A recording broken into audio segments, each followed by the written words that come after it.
Good? Okay. All right. Brianna, we're good? Okay. Good evening, everybody.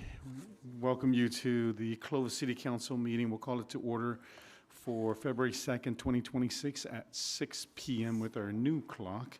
We will now ask Councilmember Bessinger to lead us in the flag salute, if you can all rise for that. Please join me in saluting our flag. I pledge allegiance to the flag of the United States of America and to the republic for which it stands, one nation, under God, indivisible, with liberty and justice for all. Okay, if our City Clerk Parra could call the roll. Yes, Councilmember Ashbeck. Here. Councilmember Baskell. Here. Councilmember Bessinger. Here. Mayor Pro Tem Pierce. Here. And Mayor Moanatua. Here. Okay. Next is public comment. Public comment is an opportunity for members of the public to address your city council on a matter that is within our jurisdiction, but is not on the agenda this evening. If you can limit your comments to about 3 minutes, we would appreciate that. If you come to the podium, if you can state your name and address, if you want to give that for the record, you can do so. Hold on, Bill. Let me see if Brianna can turn that on for you. There you go. Go ahead. Yes, okay. Bill Rogers with VFW Post 3225 in Clovis. Just wanted to invite you and the public out to a flag retirement ceremony on the 14th of March. It's a Saturday morning. We'll have our ceremony starting around 9 o'clock in the morning and go till probably around noontime. Last year we retired over 5,800 U.S. flags, total of 6,400 flags totally retired, those being POW, MIA flags, branch of service flags, and some other flags that came through. And I thank you. Any questions? Bill, this is the same location as last year? Yes, it is. Okay. Sort of Herndon, DeWolf. Herndon and DeWolf, just north. North of Herndon. If anybody here has any flags that need to be retired, just take them over to the Clovis Veteran Memorial District. Right in the front, they have a receptacle, just like a big mailbox. Put them in there, and we'll take care of them from there. Thank you very much. Thank you, Bill. Any questions? Yeah, go ahead. I wonder if we might post this event on social media for you. Okay. I mean, if that matches our guidelines, but there's a couple in my neighborhood where I'm out walking that I'm thinking, knock on their door and invite them to retire that flag, which I've not done, but I'm thinking about it. But anyway, maybe we could just even, Yeah. not that. Do you want me to give you a couple of these? Chad's right there. We'll get it to Chad. We got Okay. it. Thanks, Bill. Thank you, Bill. Good evening. Mayor, council members, and I'm Karen Tolero from 727 West Escalon in Clovis, and I'm back to talk about the intersection of Willow and Escalon. And I left you some material today with a map like this. And what happened is, talking to the engineer who put the traffic counter on Escalon Avenue, I asked him, well, what would that see? And he said, to the west, from there to Willow. Well, that would leave out this whole intersection on Adler where most of the traffic is. So I decided to do my own traffic study. So for 3 days, on the 5th of January, which was a work day, but it was not a school day. And I counted the number of cars that came onto Escalon Avenue, 49. Then on the 6th was a school day and a work day. There were 141 vehicles coming on to Escalon. And then an afternoon one, when school was out, on January 30th, there were 138. And so I also checked how many walkers. Well, the first 2 days were mornings, and it was cold and nasty, and there were very few people walking to school. But on the 30th, in the afternoon walking home, there were 31. So I also put which intersections the cars came from. So if you want to see where they were, you can tell that, because I know these results are going to be different from what the traffic monitor shows. So then, to kind of analyze what this shows us is that a lot of the traffic on Escalon Avenue is related to parents coming and going, taking children to school. And that between the first on the 5th and the second time on the 6th, the traffic increased 288%, which tells you where this traffic's coming from. So the busiest times are morning drop-off and afternoon pickup. And I was surprised that the afternoon pickup was very much similar. Also, I already mentioned that when the weather improves, we'll see that this number of walkers would greatly increase. So the highest amount of traffic is on Adler Avenue, and that's also where we've had accidents, we've had cars end up in the middle of yards, and this is where the children are walking.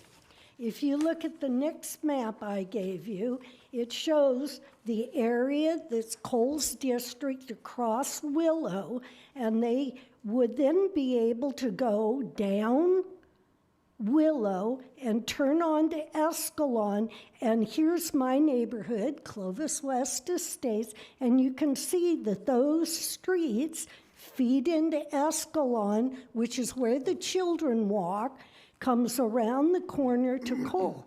Well, these drivers, when they come, drop off on the right-hand side of the street at Cole, where the red circle is, and run across the street. And that's where one of my students was hit by a car. So what Cole suggests is that they continue down Sierra, go in Sandy, and go to the drop-off on Sylmar, which is at the playground. Lots of parking, lots of area for the children, and supervision. Much safer. So again, we're here talking about safety. What would be the most reasonable thing to do here for the children in all involved here?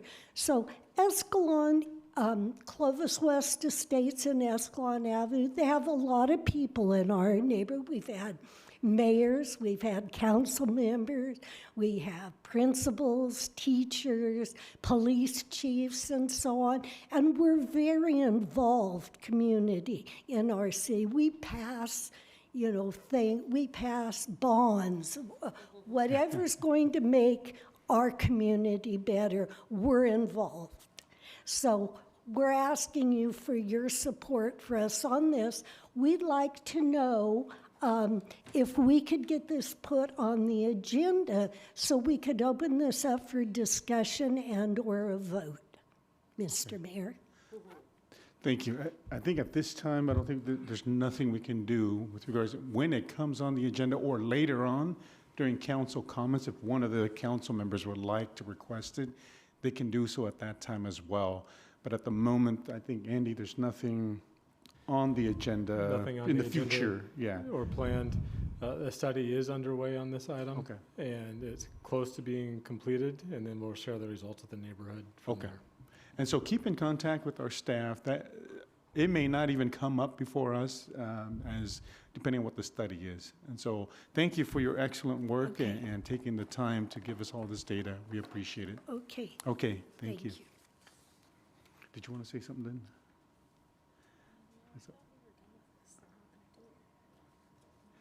I think the study is still going on. Maybe that's why the citizens are still. Karen, I was just mumbling up here. Where'd she go? We're Oh, not she left. set. Yeah. Because I thought there is no development, there is no nothing. And I think the study has caused angst, Yes. which is fine. But finishing the study, maybe bringing that back publicly, but next time you see her, there is no nothing. Yeah. There's no not plan, there's no planning. project, there's no nothing. So I think we've caused a lot of She's done an excellent, she should be a traffic counter in her next life. But anyway, maybe we can just make sure she's aware of that. But the study apparently is still causing some angst. So maybe just bring that back on the consent calendar for council discussion at some point. But yeah, I'll try to reach out to her as well and say there's nothing to worry about right Yeah. now. Yeah, Okay, thanks. thank you. Go ahead, Mr. Trevino. Hello, my name is Steve Trevino. I live on Bullard. This morning, I was driving on Barstow between Sunnyside and Fowler, and I noticed they turned that, it used to be a 4-lane. They turned it into a lane, 2-lane. It seems a lot safer. I wish they would do that to Bullard. Last week, someone, I don't know, must have happened right there at Sunnyside and Fifth Street. I don't know if they lost consciousness or what, but they ran right into a tree. They hit a couple fences, and luckily no one was killed or injured that I know. But it was a pretty bad accident. Yeah. And second, if I may, I heard, I was listening to Councilman Baskel last week. He was talking about the Peg Boss Plaza over here on 3rd and Sunnyside. And for the past couple of years, I've been bothering a couple of people inside the city hall about that because, as all of you know, I would like something for Mr. Elvie Perkins. And I was told that there was going to be a plaque for Mr. Elvie Perkins. And I was told that by the former city manager and a few other people. And that was my understanding. And so anyways, I was listening to the councilman, and he was talking about he wanted some kind of monument or something for the former police chief, Janet Davis. And I think, in my opinion, she shouldn't be put on that corner. The person that something dedicated to her, I think, should be here on the city hall premises, either here or at the city hall. A lot of cities that I've noticed do have monuments in front of their buildings, in front of their headquarters. And I noticed the Clovis Police Department doesn't have any monuments or anything like that. I know there's a stone dedicated to the former president of Pelco, I believe. I can't remember his name right now. But anyways, I think if there's going to be anything dedicated to her, we need to decide whether we should do it when they're alive or after they pass away. Because I was told by someone at City Hall that they really don't like doing things like that to people who are alive, you know. And so, anyways, I made a list of suggestions of people that should be on the plaque, and I thought Mr. Former Chief Thomas Higginson. He was a big character here in the police department, and he was very well known. So was Gino Piscioni. He was a captain with the Clovis Police Department for a long time. He was a character. He's someone that you could say he was like a movie character. He had a certain way about him. I don't know what it was. And then I suggested Ruby Truisi. She used to own Truisi's restaurant, and later on Ruby's cocktail bar on Pulaski. Another character. I used to be a dishwasher at Truisi's, and I'll try to make this short. But anyways, I was a dishwasher, and rodeo weekend, they had a banquet room in the back, and they put a bunch of people back there, and there was a fist fight. The cowboys and bikers and I don't know who else, they were all fighting, and Ruby Truisi was about like 5 foot high, okay? And she went in there and broke the fight. That's the kind of woman she was, okay? And then I suggest John Antonio. John Antonio used to sell. He was a mayor of Clovis, but he was also a businessman. He owned John's Used Cars. And I bought my first car from him. I believe it was a 62 El Camino. It had diamond top seats. It was bad. It had the tree on top, you know. And anyway, he was quite a character also. And then Elvie Perkins. And then I don't know if any of you went to Peacock Market, but the brothers, John Turgeon and Jack, they owned that market. And I believe somebody from the family also is also running it, I guess, now. But anyways, I believe there needs to be direction as far as this, the Peg Boss Plaza and anything else as far as monuments in the city. There needs to be direction. And it just seemed to me like the Peg Boss Plaza, there wasn't, it lacked direction maybe, in my opinion. But anyways, thank you very much. Thank you, Mr. Trevino.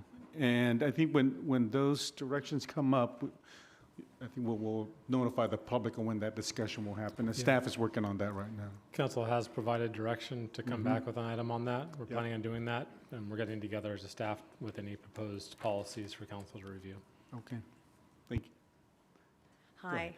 Good evening, Mayor Monatua, honorable city council members, and members of the Clovis community. My name is Esmeralda Rocha Lozano, and I am the band director for the Clovis High School Instrumental Music Program. On behalf of Clovis High and the Golden Cougar Marching Band and Color Guard, thank you for the opportunity to be here this evening. Clovis High School, known as the original, proudly serves as a flagship music program of Clovis Unified. Our band and color guard are built on generations of community pride, service, and excellence. Many of our parents and volunteers once marched in this very program, and some of our students are now third-generation Golden Cougars.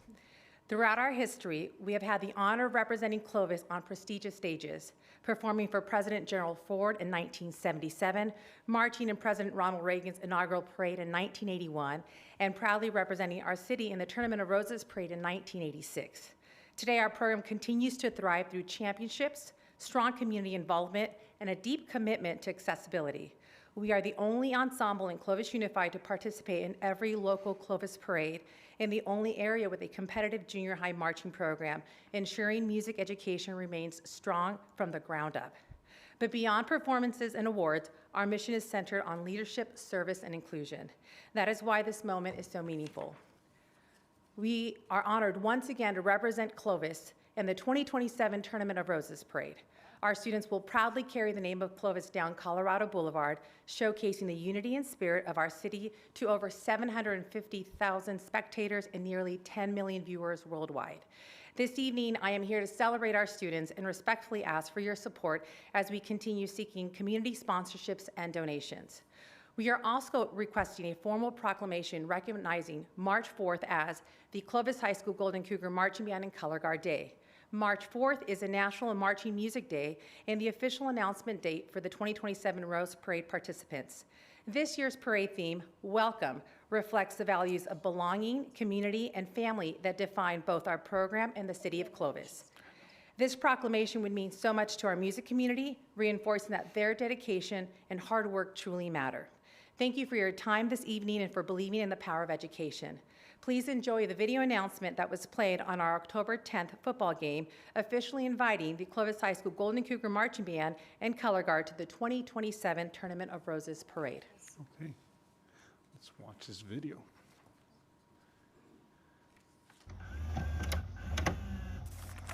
Clovis High School Golden Cougar Marching Band and Color Guard may take the field in competition.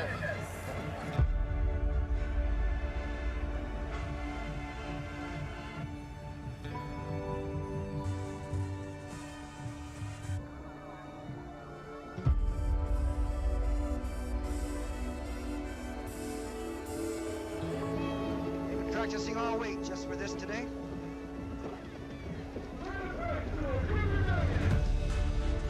They have an incredibly deep, diverse, and strong program at Clovis High School. And they're really, really concerned about the quality of the instruction and the growth of students across a long period of time. The Clovis High Marching Band is rooted in so much of what this school does and what a lot of other bands hope to do.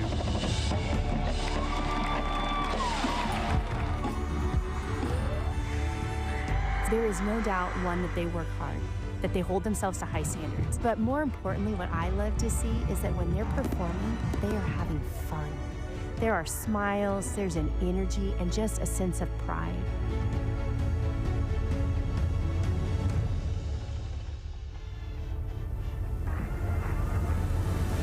Each year, we host more than 5,000 band members from across the country and around the world.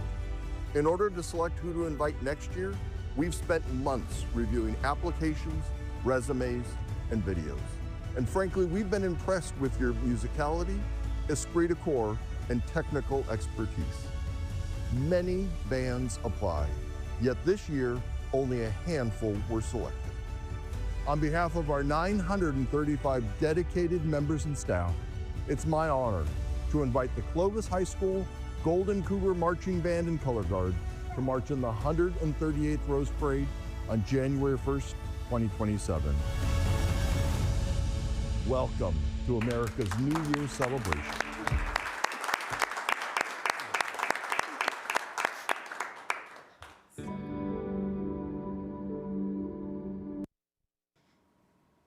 Oh, excellent. Congratulations. Thank you. Thank you for coming in to share with us, and so that way we can help whatever we can. We have former Cougars here as well, and so we have a lot of Cougars. Cougar right there, Mr. Trevino as well. So, yeah, right there. And so we will look at that, and then with regards to the proclamation, we will discuss later on to see if that's something that the council can support, and then make it there for March 4th. And if you need any information. You want to do it? Okay. Do we have consensus right here, right now? Yeah. Okay. All right, so we will get you that proclamation for March 4th as well. That's And wonderful. yeah. That's wonderful. There's so much history in this city, and to stand in front as their band director and to continue that legacy means everything to me. I moved here, my 3 kids go to that school, and I'm so proud to stand in front of that band. Thank you so much for making that proclamation happen. Yes, we'll and make it happen. we are so excited to bring that to Clovis and to city. And on 2027 March, January 1st, you will see this band represent Clovis with so much pride. Thank you. Oh, thank you. Will the whole band come when they get the proclamation? No, I'm just kidding. We'll invite everybody. And Squish them right in there. Can you provide to our clerk how we might support you financially? Absolutely, yeah. We can share resources and ways how people Yeah. can sponsor, make donations. That'd be great. And that would be wonderful. Yeah, so if you can just get that to Brianna along with the proclamation stuff, we'll. Yes. Yeah. I will be in contact. Thank you. Yeah. And then for the 4th, it's a Wednesday. Can you send our city manager or to us the invitation to that event? Absolutely. In case some of us who wants to be there can be there as Absolutely. well. I will get all whatever that to you is. guys by the end of this week. Okay. Yes. Thank you. Thank you, Thank you. Esmeralda. So Thank you. great. Congratulations. So great.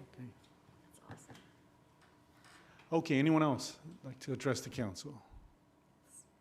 No more? Okay, I want to put on the record, we do have 2 comments by email to us, written comments, 2 on the rezone program that will be heading to us in the near future, and then 2 for the In God We Trust item. Okay, so there are 2 comments there as well, and I think that's coming next Monday. And so we can just announce that and let you guys know. With that, we'll close the public portion, the public comment portion. We'll move now to the consent calendar items. Items on consent are routine in nature and recommended for approval by the City Council. These items will be considered and voted on as a single item unless a council member requests separate consideration of any item. We have items 1 through 7. Anyone on the council like to pull any of the items? Anyone here in the public like to address any of the consent items? We have items 1 through 7. Okay, seeing none, we'll close that. What's the I'll pleasure of make the a council? motion that we approve the consent calendar items 1 through 7. Okay, we have a motion. We get a second? Second. Okay, we have a motion, second on the floor. All those in favor signify by saying aye. Aye. Any opposed? Motion carries. Thank you. We'll now move to item 8, which is a workshop for the city, from the city clerk. And staff on this is our city clerk, Brianna Parra. Brianna. All right, let me get situated here.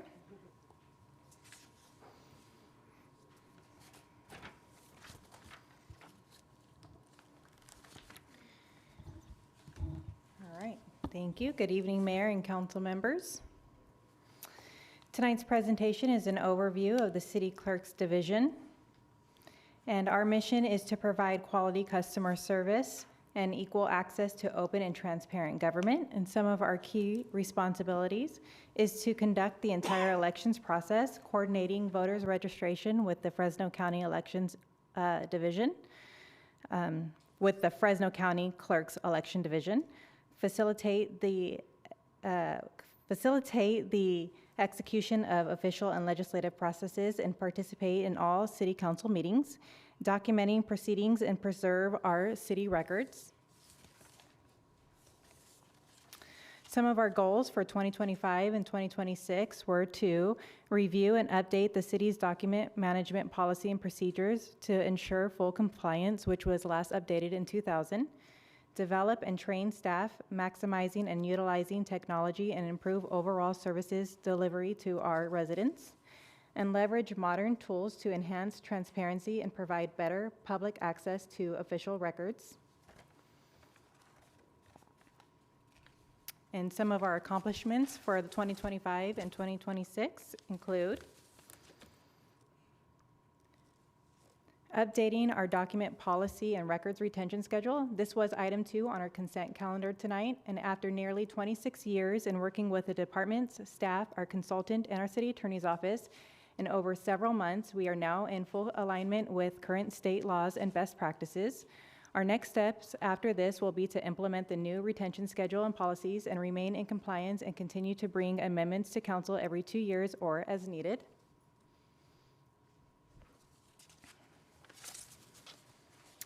We also have improved the public access to our city council meetings. With collaboration with the IT, we have updated our audio-visual systems for all public meetings, resulting in improved visual experience for our community, full screen presentation view, improved our overview of our experience with YouTube and other online platforms. We've improved our visibility of our council dais for viewers who are watching our meetings online. And here are some before pictures of what we used to look like for our viewers online. You can see that we've had full presentation view and a little bitty view of our council dais. And now this is what we look like currently. So I currently run what we call a stream deck, and I have control of what our community sees online.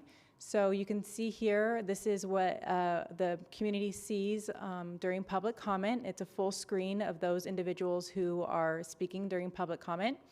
I can have a full screen, it's much bigger than this, of the dais as a whole, a full screen of the staff seats right there, a full screen of the city manager's side.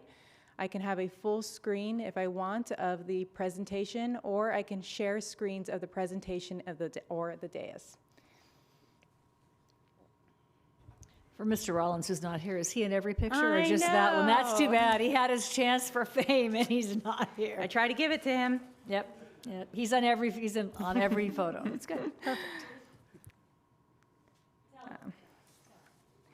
Next is Just FOIA. While this is not a new system, this is our first full year using this new PRA system. And in 2025, our city processed about 194 requests, whereas the city police department processed 1,765 public records requests, significantly improving our overall records request services and experience for our community. I think that's a pretty big deal.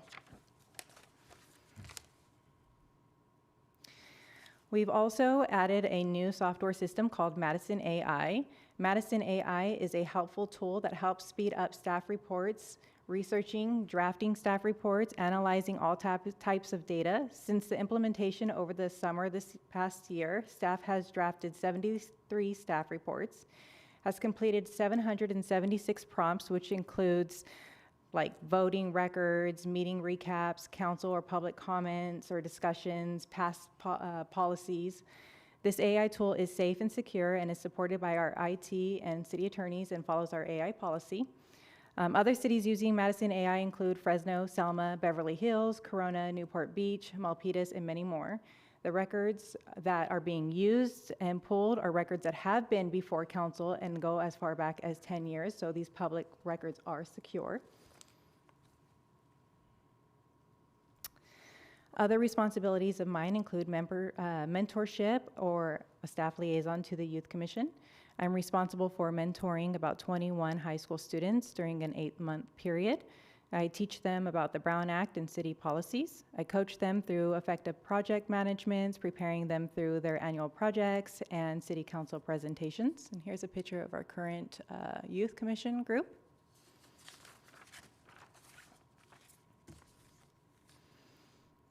Some of our major projects go back to our last year's project, our first cowboy cleanup, where we assisted the rodeo in cleaning up before their April events. our last December Threads of Joy clothing drive, where the students collected nearly 740 items to donate to the youth in Clovis. We want to give a big thank you to all our Clovis residents who donated. We really appreciate that. And finally, they are working on the e-bike safety initiative, where they want to educate the community, small and big, on e-bike safety and the importance of helmets. More information will be coming soon in the next couple of months on their initiative. And what's next? Updating our public portal for city council and board commission agendas, minutes, and video access. As the city attorney did a presentation back in January, we will be implementing some new policies related to SB 707, and we will also be preparing for the upcoming election cycle and transitioning to the new district-based seats.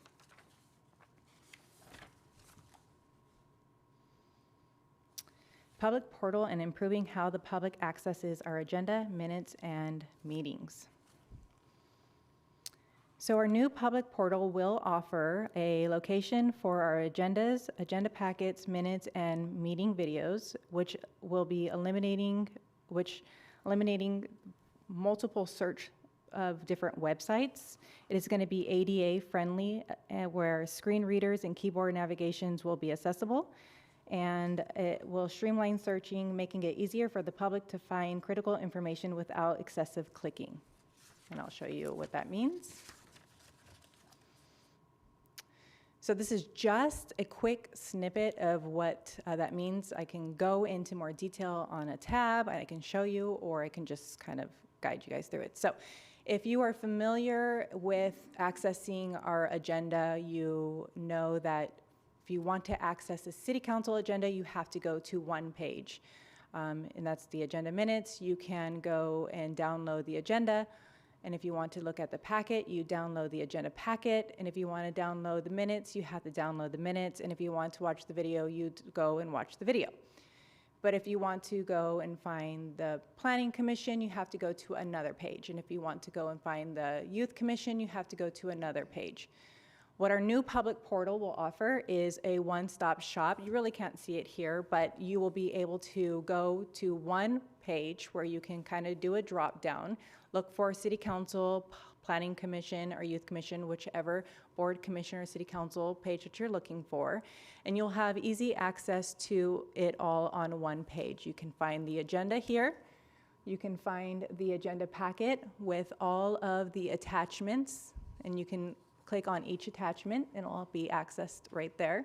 You can also have access to the video and just kind of be all on one page. So it'll be easier accessed and you don't have to go through multiple pages. That will be coming soon. In fact, I'm testing it out as we speak.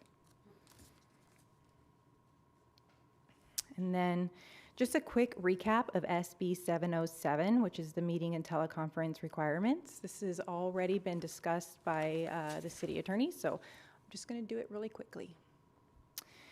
The SB 707 was officially signed by law on October 3rd, 2025, and it will require eligible legislative bodies like the City Council to go into full effect July 1st, 2026, which means that the City Council must hold hybrid meetings by that date.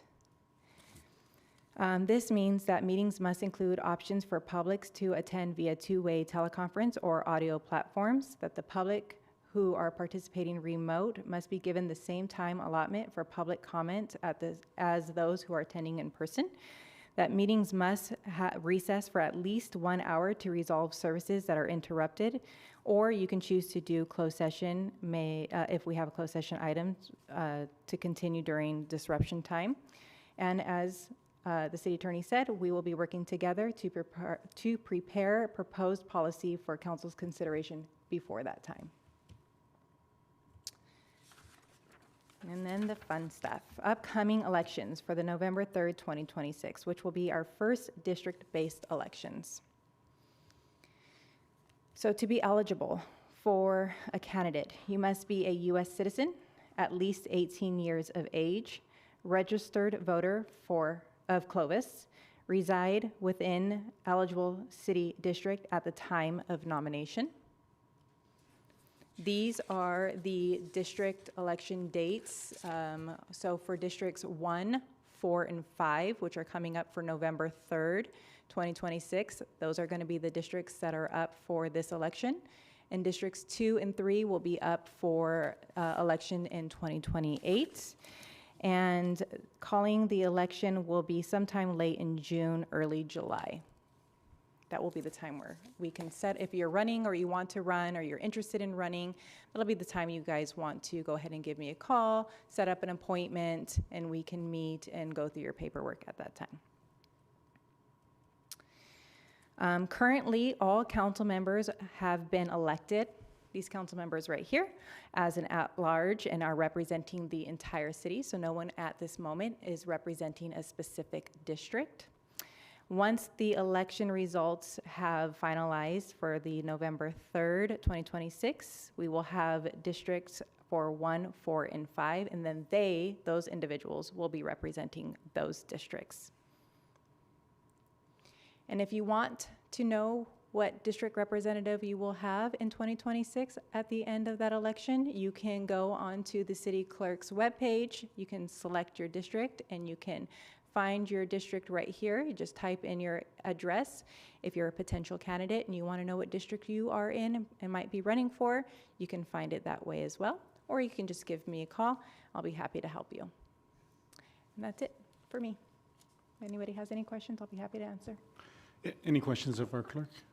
Okay, this time we'll open up to the public. Are there any questions or comments to the clerk? You can step forward and you can ask. Yeah.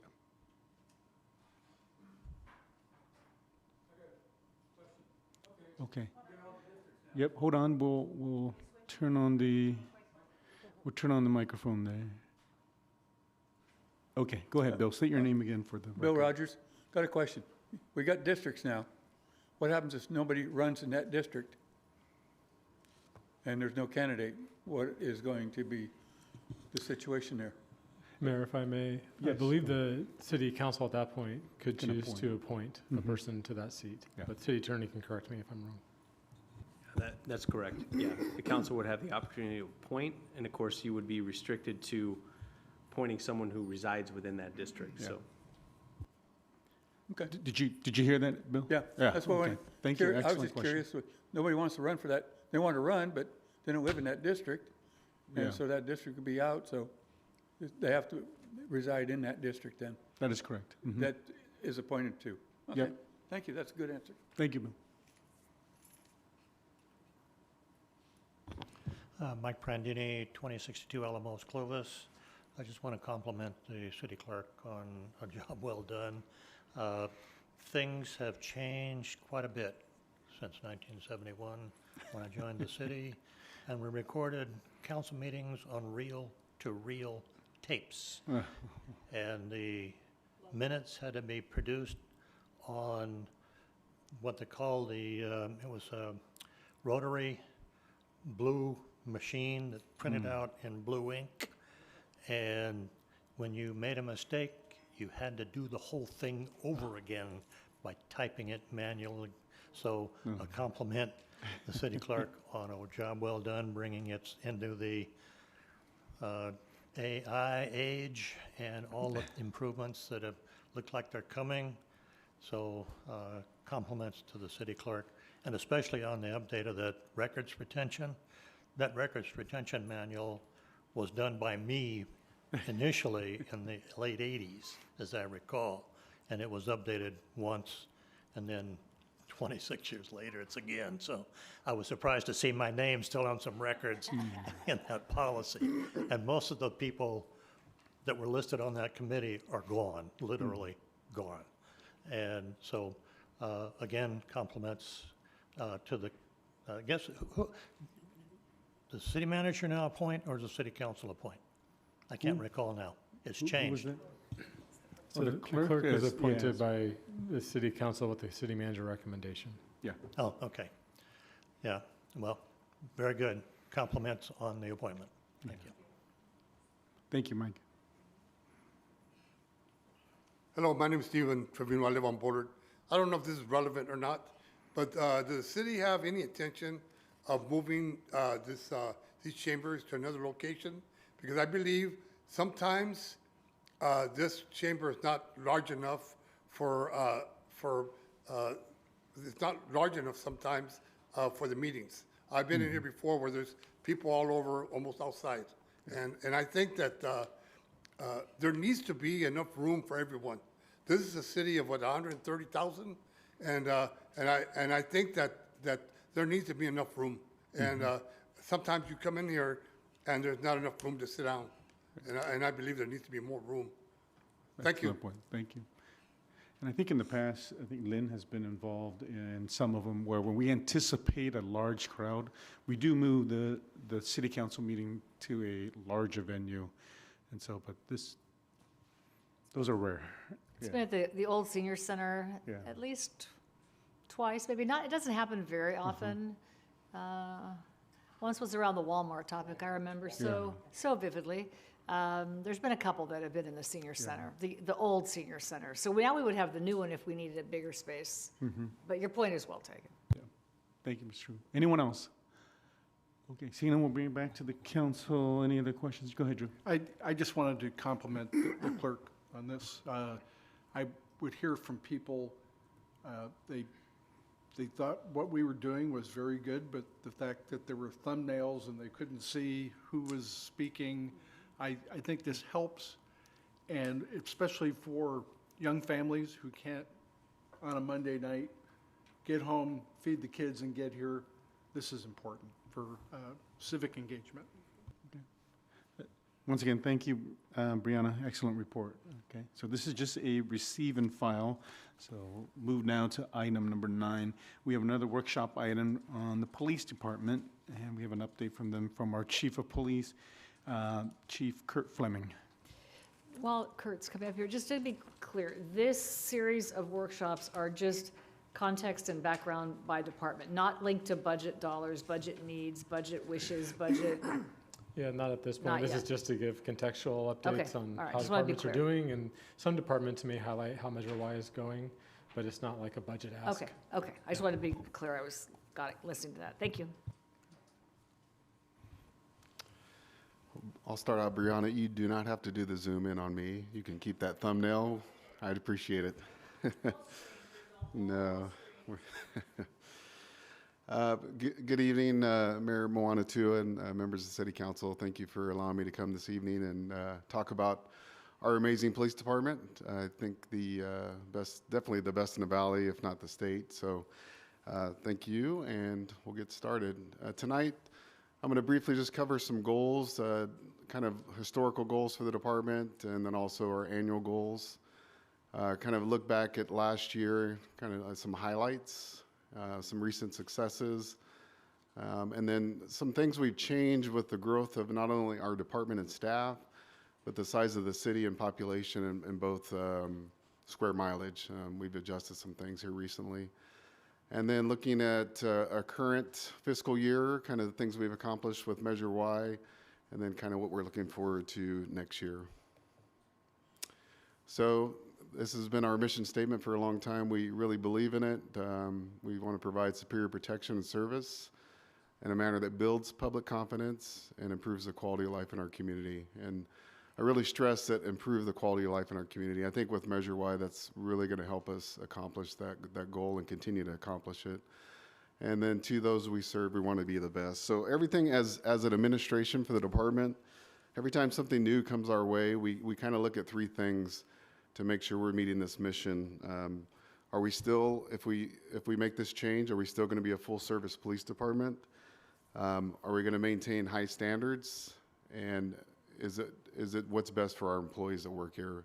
Are we still valuing our employees in these decisions we make? So we kind of keep those 3 things in the back of our mind as we make decisions as a command staff each and every day.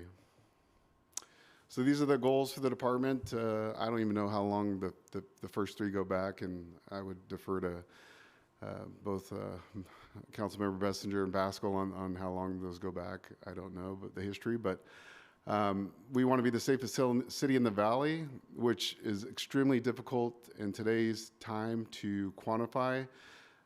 Recently, the state and both feds have changed how we do some reporting. So not every department's up to speed on doing the NIBRS system is now what we're doing. So everybody's trying to get on board and get those numbers in, and it's just been a struggle the last few years. So having that true number saying we are the safest city is difficult to say, to quantify, but I will go on record to say we're still the safest city in the valley. Response times, we kind of judge ourselves on our priority ones, which is our highest 911 type emergency calls, priority 2s and 3s. And so what we're looking at is under 5 minutes. And last year we were under 3.5 minutes to our priority 1 calls. Priority 2, we're trying to get somewhere around 10 to 15 minutes. We're at a little under 6 minutes. And priority 3, we'd like to be under 30 minutes, but we're actually about 19.5 minutes to our priority 3 calls. And then we send out, if you've ever called the police department recently, we'll send out a text if it's if you're not a victim of certain type of crimes or obviously a suspect. Certain crimes that fit that criteria, we'll kind of send you a text to say, hey, how was our service? Can you judge our dispatcher from an initial call, the officer's response, or the community service officer, and how we're doing? And this last year we came in right at 90%. So that's good, but we'd like to have it a little bit higher, but we're still meeting that threshold for our top 3 goals. And then the highest priorities, we kind of set those annually. You can see those. I won't go through each of those, and just in light of the time here. So looking back at last year, I just found out some stats I wanted to kind of highlight, just I think in light of the additional staffing we've been provided over the last 3 years. So the first line, I'll kind of walk you through it for total calls for 2024. Total calls into the police department, 83,819. And then last year we had 93,000, which is an increase of a little over 11%. However, our calls that we received from the public actually went down by almost 2%. So what happened was our officer-initiated calls, our proactive enforcement, allowing us to have more staff out in the field, allowed us to increase our proactive enforcement out there preventing crimes from occurring, and that was up 27% this last year. I think that's tremendous. That's really to your credit in the last 3 years of providing those resources, and along with recently the passage of Measure Y. What is an example of that, Chief, like a proactive call? So if they're already there, they're still calling in to get more people out? No, so the public calls us. That'd be a public initiated call. Anything that we're self-initiating, so we're doing a traffic stop, we're stopping and talking to somebody, we're actually initiating the contact. That would be an officer-initiated contact. So it's not an officer calling in to... Correct. Okay. Just any call that we would initiate or create. Okay, thank you. And then traffic enforcement, same thing. Any traffic enforcement type of stop or contact, that could be a bicycle, e-bike, a vehicle stop. Those went up from 15,000 to about 18,000, about a 19% increase. And we did add 1 officer to our traffic unit, most recently a sergeant as well. And then in this next, I'll talk about later in Measure Y, this coming budget year, we're looking to add 2 more to our traffic unit. Graffiti, that's increased. That's one of the things we really like to keep a close eye on. That's gone up a little over 37% this last year, and that's the amount of calls. But if you notice driving around, hopefully you have not seen very much graffiti, if any. Our public does a good job calling in. Our officers do a good job of reporting it. And then our graffiti abatement team is usually within 24 hours getting that stuff covered up. I was just going to chime in. I used to call all the time, like, hi, this is Lynn, that kind of often. I don't think I've called in a year. I mean, honestly, I just don't see it. I just don't see it. And I think a shout out to public utilities. I think our staff is good at looking at all this stuff. So I think all of us are looking for something.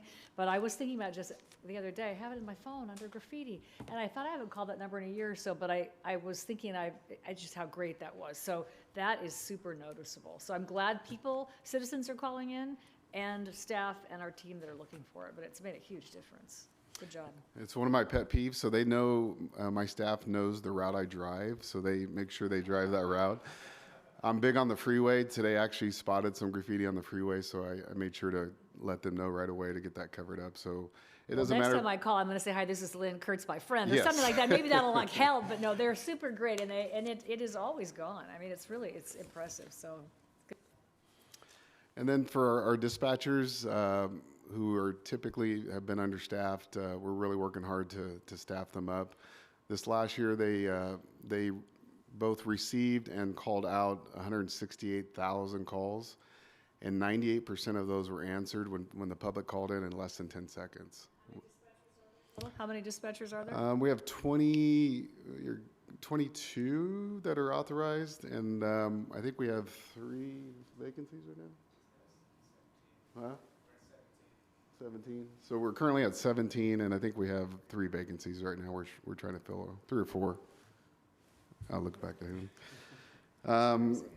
And then our special enforcement team. So I reached out to them. I said, hey, give me one number that I can talk about. And they gave me a bunch of cases. So I'm not going to go through and talk about those. But it's hard to quantify the work they're doing. They do a tremendous job with both gangs, narcotics, human trafficking cases. They've had a lot of good contacts with other agencies working with the feds. A lot of our cases have been taken over federally, which gets a lot more accountability, I guess, in the justice system for some of the cases. I think this last year we had the largest seizure fentanyl in Clovis PD history. We had several kilos that were seized. So they're doing some really tremendous work. So I just wanted to highlight them, but when I asked for a specific stat, I didn't get that, so I can't give that to you. I was like, give me how many pounds or firearms you seized, and that's what they gave me. So some recent successes, I'll highlight again our mental health response, talk about some adjustments we made to that to make it a little bit more efficient and both de-escalating and keeping our officers out of some situations they probably shouldn't be in. I'll highlight our first 4 months of our real-time information center and our drone first responder program. And then our homeless assistance liaison officer, or HALO. I'll talk about that right now. That just got started. So with Measure Y, as we hired people, got them trained, we finally got enough staff where we could assign those 2 people, and that happened 10 days ago. And just in 10 days' time, I got an email yesterday. So they had already, and it's not just about arrests, but I'm going to go through in order what they sent me. So they made 10 arrests for ordinance violations, warrants, drugs, trespassing, and a felony vandalism to one of our patrol cars. They contacted 48 unhoused subjects, and resources were provided. Only 1 person accepted those resources. Hopefully that'll increase over time, but typically it's 1% to 2%. We have 15 camps addressed and tagged. 13 of those camps were, after going through the proper process and using our ordinance, were eradicated or removed. They've already met with Veterans Affairs, Fresno Police Heart Team, CHP, and the Poverello House.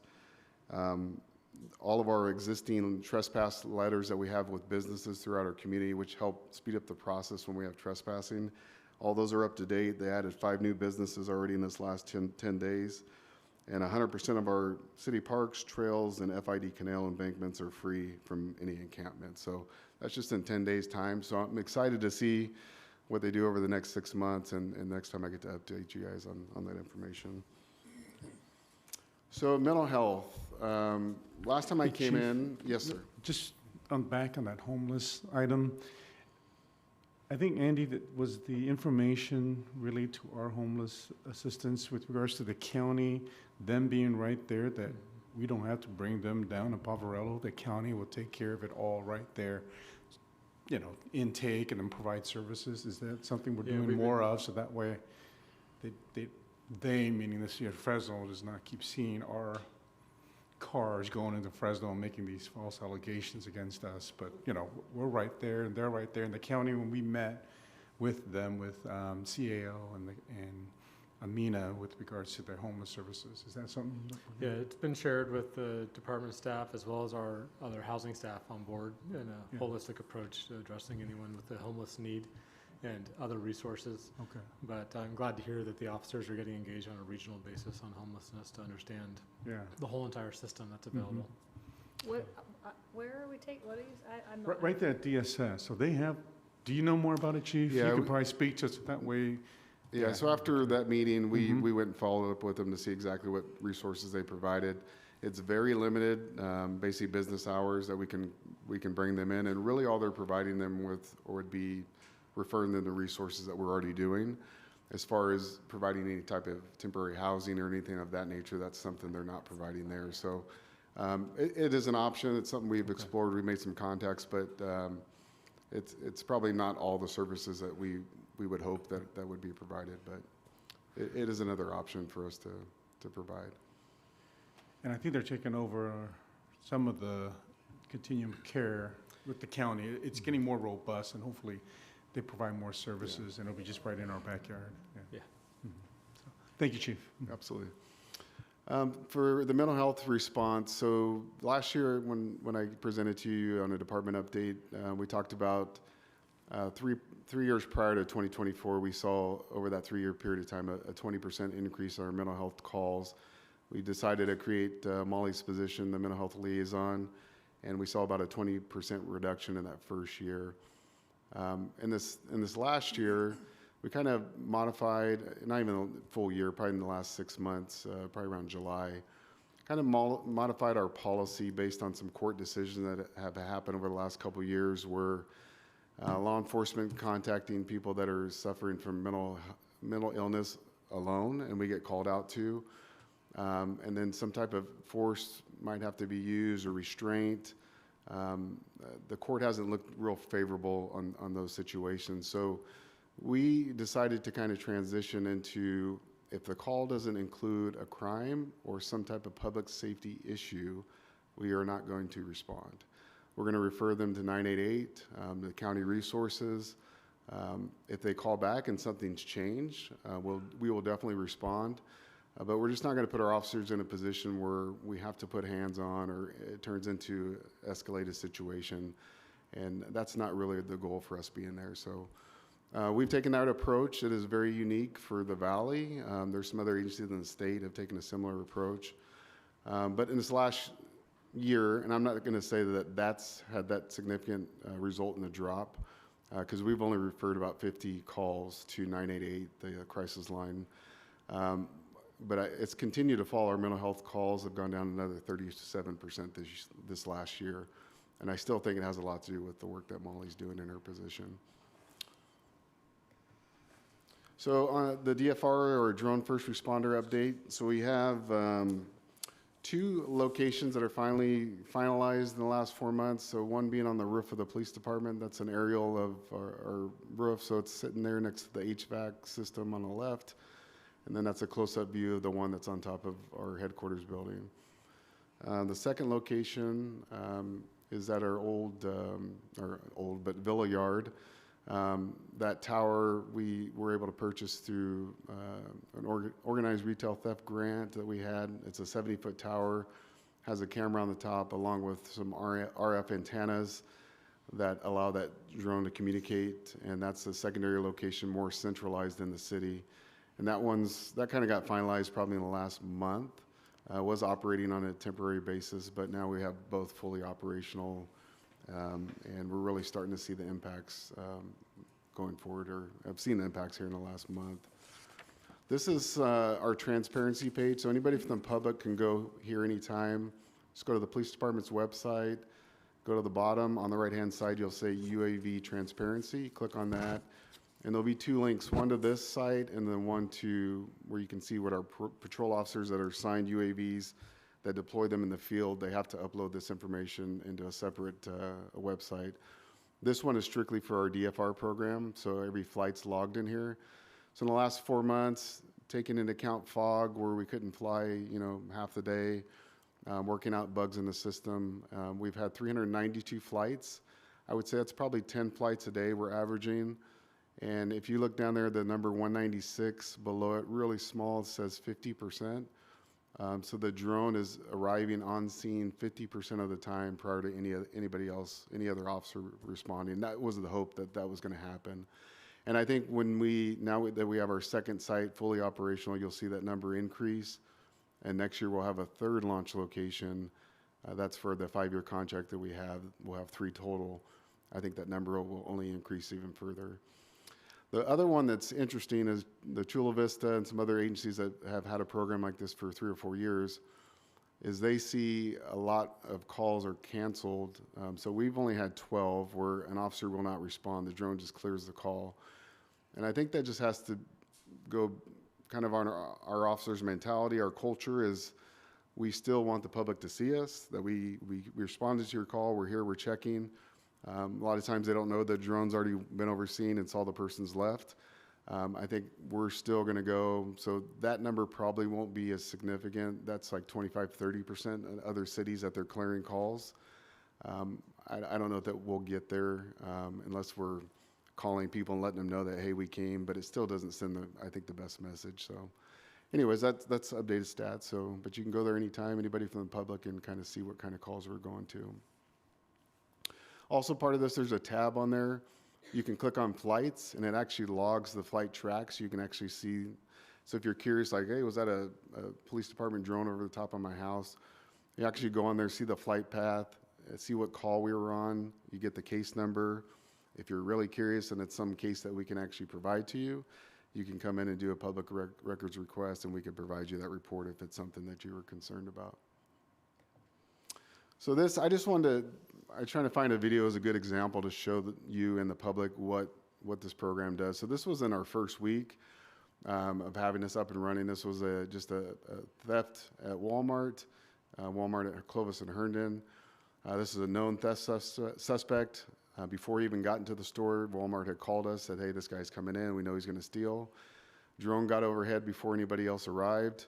Actually spotted the guy outside the Walmart before he entered, but didn't know he was a suspect at the time.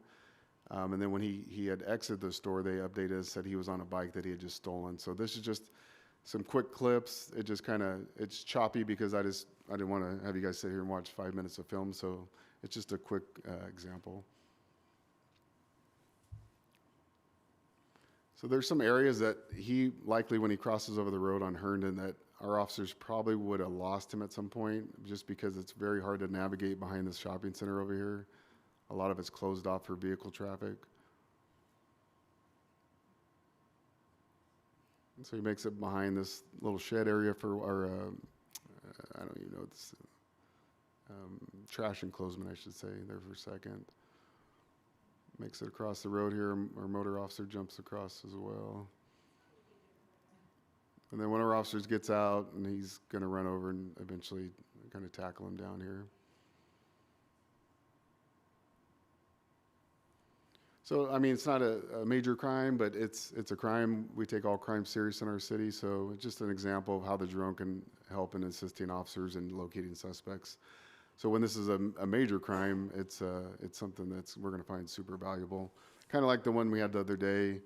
I didn't want to play that video just because it's so fresh, but we had a shooting the other day where our real-time information center watched, as soon as the call came out, located the vehicle within, I'd say, 30 seconds at an intersection, told us our officers where it was at, went back, reviewed the video at the park, saw the shooting occur, took screenshots of the shooters, uploaded those photos into the call. Before the officers even had stopped the car, they already had images of the people that were involved in the shooting and what they look like. So it's just valuable information for officers to know before they make contact with the car. So that was a really good success story. I think within 2 minutes of that shooting occurring to them getting stopped, and I think we were all sitting and heard all the sirens going by, wondering what was going on. So very successful story, and this program played a vital role in it. Chief, this is so great for all the smash and grab that we've been hearing, especially during COVID and after. I mean, this needs to be out there. We're going to be there. We're going to catch you quickly, so that way our retailers can be more assured, because they're directed not to engage. It's our job to then help. And so this is excellent. This gives me a lot of assurance in what we're doing, what we're providing for. I mean, this is going to protect not just, the retailers, but the people, knowing that, hey, PD is going to be there. They're going to have eyes on individuals who want to do this in our city. I mean, I think that, yes, and the fact that the Walmart, somebody, manager, security, called you and said, hey, here comes this guy, that's the magic, right? So how you work on that, like teaching them, like if you see somebody that's been in here and they're like that, to me, that's a trust in you, that's trust mutual, I think that's great, because otherwise you would have been a little bit behind her. So that's super great that they would have the foresight to call Yeah. ahead and go, yep, here he comes again. So that's great. They know we'll respond quickly, so Yeah. they typically, when they see somebody coming, they call us right I away. love that. Yep. That's awesome. And same thing for our public. I mean, the reason I truly believe that we're so successful in policing and keeping our city safe as a whole is our public is very engaged, and they're willing to call us when they see something that just doesn't fit in. They know their neighborhood, see somebody driving that car doesn't look familiar here, I'm gonna call. And we still respond to those calls. We don't just say, we'll call us when something happens. We actually respond. So that's why I truly believe we're still successful in preventing a lot of crime from occurring. So the next little section here is impacts of growth on the department. And so we did, when I came in November of 2021, and talked about the staffing study that we did. So we looked back at 5 years of data prior to 2020 on back. And so we redid that study again, taking the last 5 years of data, so from 2020 to 2025. And I wanted to see, hey, based on the growth of our city, what our beat structure, our shift deployment, is there a better way to do this, could be more efficient? So we looked at 2 areas. And our beat structure at the time last year was, we had 9 beats. The 9th beat being a lot of what was north of Shepherd, which really hasn't developed. It's really starting to now, but at the time, it had really not taken off. So you can see a little silo or whatever cylinder on the right-hand side. That's beat 9. So not a lot of activity there. And we really didn't staff that per se. It just kind of got left vacant, or the beat next to it would kind of handle it. But if you look to the left, you can see the variance in work, or I guess you could say equity in the work environment for the beats. So if you're working beat 1, you're 16,000 hours of your officer response was geared towards that beat over that period of time. And then on vice versa, beat 3 or a beat 8, when they're only having 6,000 or 7,000 hours. So almost half the work product for those people assigned to those beats. So if you're not as maybe active as an officer, you're looking at beat 3 or beat 8. But the other persons are working a lot harder. So we just wanted to, how do we balance these out, realign our beats so everybody's got the same workload coming in.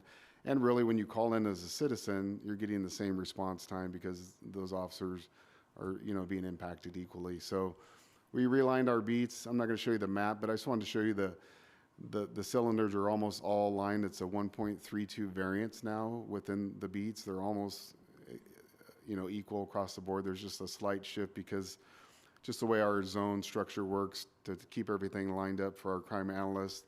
She would have lost her mind if we didn't quite go on a street, if we jogged through a neighborhood or did something weird. That's why it's not 100%. It's just still a slight variance so we can still track the crime with the crime analyst. But our beat structure now is 8 beats. They're all equal. We have a 9-beat plan and a 10-beat plan as we expand and the city grows to the north. So I showed you this slide as well last time. This was in November. Well, I don't think I showed you this. This was in the staffing study back in November of 21. But it just shows the black line was all that data from 5 years prior. That is the curve throughout the day of the calls for service that come into our agency. The green line is when our staff comes on, that little jump is a new shift comes on, the other shift goes off, it drops. And that's how much manpower we have on the street throughout the day. So you can see the green lines under the black line. We don't quite have enough personnel out there to handle all the call volume. So they gave us an efficiency of our schedule to be 69.90%. The goal is to have it be in the mid 70s to low 80s is really probably the best you can get. Our struggle was, how do we find something that gets us to that efficiency but also allows us to train on a monthly basis? There were some shifts that were thrown out there that didn't allow any training. Most agencies throughout the valley, they pull all their people off for a week at a time. They go through all the perishable skills, the range training, and then they do quarterly shoots when they pull them off the street. And we believe in training every month. We have extended briefing times that we train as well. So we really believe in training our people, especially we got a lot of younger officers now, and training's super valuable. See, we didn't want to go away from that shift. So I'm going to click the slide, but I want you to watch. It's going to be a blue line now, and watch it jump above that black line. And the new black line is based on the last 5 years of data, so it's moved a little bit. So we're almost getting above that black line everywhere except for a couple sections. And this is what was the most efficient shift we could find. So we just went to this in January, and I think that the shooting that we had last Thursday happened at 12. We had a second shift come on at 11, and we had a lot of officers on the street that could respond quickly. So it just follows along the workload. So we have 4 shifts now. We have a day shift, an early swing, a swing, and a midnight shift. And we have that on the weekend as well. The weekends work 12-hour shifts, but they also have 4 shifts as well. So just 2 things is lining our beats and then just deploying our resources the best and most efficient way we can. So I'll end with Measure Y, give you an update on where we're currently at and then where we're going in the future. These are just the things that we pulled from Measure Y when we surveyed the community for public safety, traffic safety, code enforcement, homelessness, public safety staffing, crime trends, youth programs, and response times were the most important things for our community.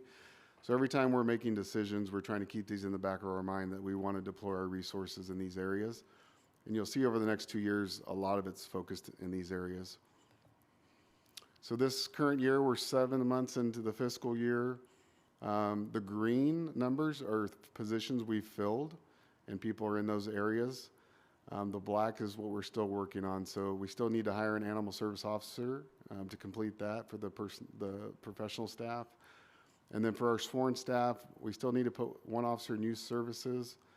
And I think last time I told you we hadn't had somebody there in probably 18 years or so, 15 or so years. And then we want to get an officer back on the 14 team, which is a fentanyl overdose response team. It's a task force with the DEA and with Fresno PD, and we found a lot of value in that. So really, we've accomplished a majority of our goals. We're still trying to fill those last 3 positions, and we're hoping to do that over the next 4 months. So looking forward, so next year in this next upcoming budget, the things that we're requesting, the top section is all things that we've already put in our Measure Y 5-year forecast, so just showing them again. The top is the professional staff. I won't go through each of those. And then the second half is positions that we're looking at, like they already have funding associated with them. We kind of want to realign or reorganize some current staff. So the one that already came to you about a month ago was George Rodriguez's old position was a public safety manager. Was that the title? I think police service manager.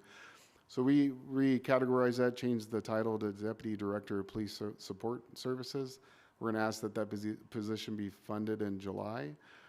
Animal Services Manager, an area that George was kind of over.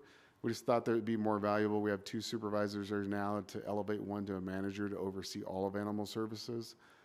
A lead chaplain, we currently have a lead chaplain on contract. It's already funded. We're just asking that become a full-time position. Custodians, thanks to Amy working with us. We really want to bring our custodian staff in-house under kind of our guidance. Instead of a third-party contract, I think we can do a lot better job than what we're currently doing. So that's going to be a request. And the last one's a community service officer, and that's funded through the opioid settlement. So it's already funds associated with that position. And then for our sworn staffing, we're asking for 10 positions. 6 will go to patrol, 1 to investigations, 1 to our special enforcement team, and then 2 to traffic. I talked about this last time. It's that what we put in our 5-year plan, we've already, you can see, changed this last year. It'll change in 6 months. It's just based on what's going on right now, department needs, what the public feedback is, what the crime's saying, how does the city look, and really direction from you guys is telling us, hey, we're finding this to be an issue, and then we're going to shift how we're deploying our staff based on that. I always like to show this chart. I'm super excited because this is the first time those lines have ever crossed under this current fiscal year in a long, long time. I think it was back 18 years. Yeah, it's a huge accomplishment. Since the recession, we have never recovered until this year. It's exciting. So we're over one per thousand, and we're finally above that threshold. And at the end of the Measure Y kind of 5-year plan, that line will just continue to increase above our population. And I think the ending number for the 5-year plan is 1.12 or 1.15 per capita. So we'll have more than one officer per thousand by a little bit. So, and that's pretty much it. Concludes my presentation, my update, and I'm here available for any questions or comments. And Chief, this is also available, not just for us, but the public as well? Yeah, so we just finished that this week. That's a reflection of the last 2 years. Yeah. It's a report to the community. I wanted to make sure I got it to you guys as quick as I could. It's not in the beautiful, fine, thick paper, but we're going to get those printed next week. We're going to post it online so the public can have access to that as well. Okay. Any questions or comments to the Chief? Go I ahead, have Liz. just one really nice job, and I have never seen those two dots connect, the 2 lines connect on the needs. That's super great. Health of the city. What are you kind of went over that 5, I think there was 5 things on that slide. What do you mean by that? How are you going to measure that? Really, it goes back to what I learned in college, the broken window theory is if you drive around and you see things that don't look good, it starts to affect our business community. It affects me when I drive into work and I get to see landscaping doesn't look as good as possible. So if Measure Y funds, if I feel like I feel good, and I think Scott and Public Utilities has a bigger need for parks and tree trimming, that all affects public safety. So I would support saying, hey, Scott needs this. I would go to bat for him, or Amy in facilities needs X, Y, and Z, because all this supports one another. So the overall health, I think, of our city and what people see when they drive around makes people feel comfortable, makes people come here, makes people want to shop in Clovis and do business in Clovis. So it's not just a police thing, it's a community as a whole, and the overall health of the city is the way I look at it. Yeah. I just really want to highlight that because I do think that there is more to how we feel as a city and how safe we are than just officers in uniform. And I've said this before, I do worry a little bit that sometimes our Measure Y interpretation is all about officers on the street. And if that were the only solution to having a healthy city, that would be, I suppose, great, but it's not that. So I just want to commend you on recognizing that it's a sum of lots of things that make us safe and healthy. So thank you for including that. I'm not sure I've ever seen that on a slide before, but I really like that idea that it's the collective work that makes Clovis a great place to live. You all help make it a great place to live, but like I said, you don't want just 200 officers and everything else goes to crap, and then it's not going to really help us. So anyway, thank you for that. Any other comments? Go ahead. Yeah, just a quick question on the public service director and the animal services manager. You said you had to wait till July for both of those. Andy, is that more so that there's no funding for that right now, or? I think it's just somewhat staffing and building up, being in position to fill those positions. They aren't in the budget at this point, so we could make some adjustments, but based on the time to get people in positions, we think July is a good kickoff date. Oh, okay. But I just Chief didn't know can if there was correct me something to discuss about a budget amendment or something you wanted to get going now with, or? Well, the animal service manager, that'll come to you guys to create that position, hopefully in the next few months. And then the same thing with the chaplain position. We did the deputy director already. I think July is good because, and that brought a lot of attention when that position got created. I didn't know how many people watch our council meetings that work for the police department. All it takes is one. But it got a lot of attention. So I think it's good for people to start, if that's something they're interested in, to start kind of putting in the work and start preparing themselves for that. And then even in July, if it gets funded, it'll probably take 2 or 3 months for us to fill that. And then I envision it as somebody that's over youth services, over records, and over dispatch. That's a part of our command staff team. That's a civilian. George was very adamant in his last days that he wanted me to commit to keeping somebody on our command staff that was a civilian because he really truly thought it brought a different perspective, and I truly believe that. I always sat back when I was an officer and thought, what is that guy doing in there? But until I got in the room and really understood, we all think as cops, and we're in the room thinking one way, and to have somebody that has a completely different perspective to say, what about this? And it's like, oh yeah, we're all in groupthink, and you're looking at it from a completely different perspective. So it means a lot, and so we definitely want to keep that in the future going forward. Yeah. That's it, thanks. Go ahead, Drew. I kind of want to point out that one of the reasons we are successful as a city is because we have department heads that care about other department heads.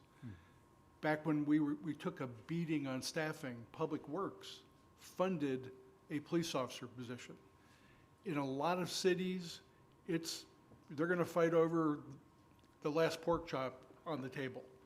And we have department heads that care about each other because they know that if the parks don't look good, you're potentially inviting gang members or transients to come in, or the unhoused, I guess is the appropriate term now. But we're all kind of in this fight together, and the fact that we share resources amongst each other and support each other's mission is one of the reasons we succeed.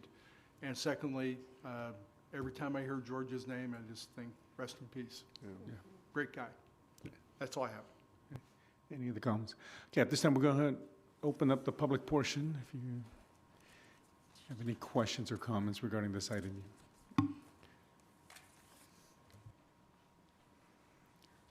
Hi, I'm Jenny Kren. I live at 3282 Bullard Avenue.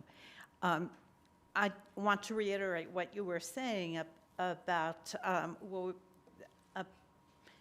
how things, the way the town looks affects crime. And we were talking about graffiti, and I was driving north on Peach today past Railroad Park, and the bathroom there somebody has been very good about getting in and cleaning up the graffiti, and there were at least 3 big patches of different colored paint on the side of the bathroom, obviously covering up graffiti. And my response was, oh my gosh, there's a lot of graffiti going on around here. It's all well covered up, but can you paint it all the same color or something so it looks better? Anyway, but yes, what you were saying about working together with other departments and such, and the appearance of the community does matter. Thank you. Thank you, Jenny.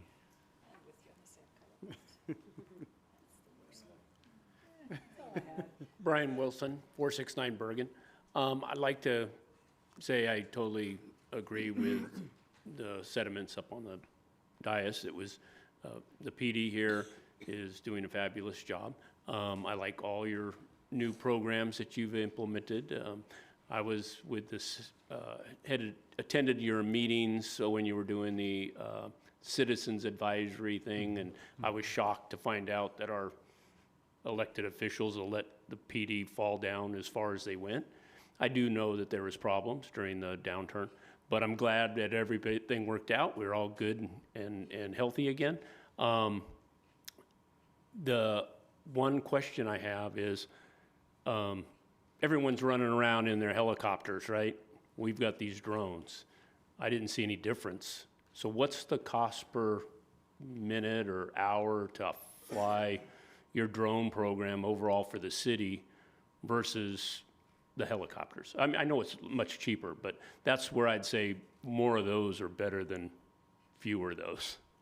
So I also like to say that my 3rd grade granddaughter said she loved Clovis because she felt very safe.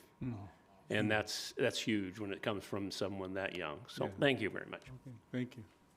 Did you want to address that helicopter question at all, Chief? Yeah, well, we'll never be able to afford a helicopter, that's for sure. I think there's definitely a need for helicopters. I mean, you get at a pursuit, our drones will never keep up with a pursuing vehicle. But unless the helicopter's up it's in our city and just happens to be there when a call comes out, it will never beat a drone to the call. It's the drones, as far as getting on scene, providing that information to the officers in real time, it's something that a helicopter would never beat. But as far as search and rescue, if you're in the county or pursuing vehicles, we'll never be able to replace that. I say never, but 15 years from now, they'll have drones that probably go 100 miles an hour and do all kinds of crazy stuff. So, but not in my time here, that's for sure. Thank you, Chief.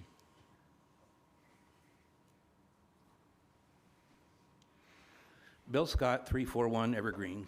I'm up here a lot complaining about these guys being over generous with spending my money. They've always got 100 reasons why they should tax me more, very few reasons to put on the brakes. But don't misunderstand that. I think you guys are doing an excellent job. I've been here for 45 years. I've had no reason to ever complain about anything that's happened with the police department, and a bunch of reasons to praise you. And I think you're doing an excellent job. I think because of you, the people below you have an attitude that you don't see anywhere else. And thank you.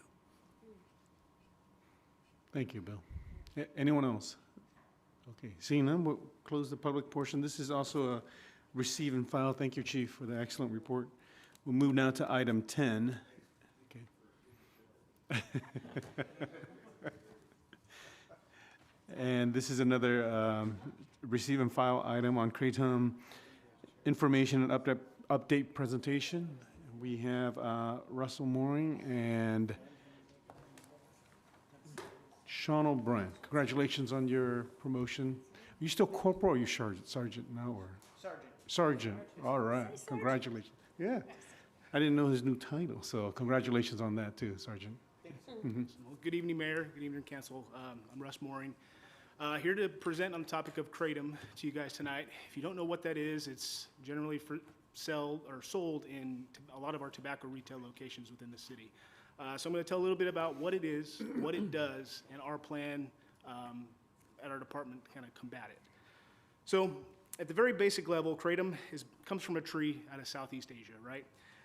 It has two different kind of chemical compounds that companies have learned to concentrate. Those two compounds are mitragynine and 7-hydromitodronine.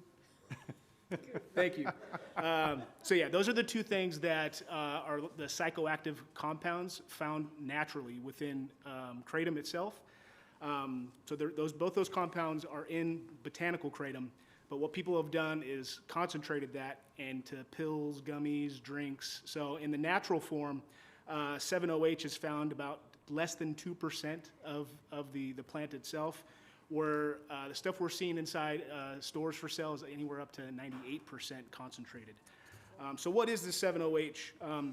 It's a potent opioid-like chemical that occurs naturally, like I said, 2% or less in the tree itself or in the leaves of the tree.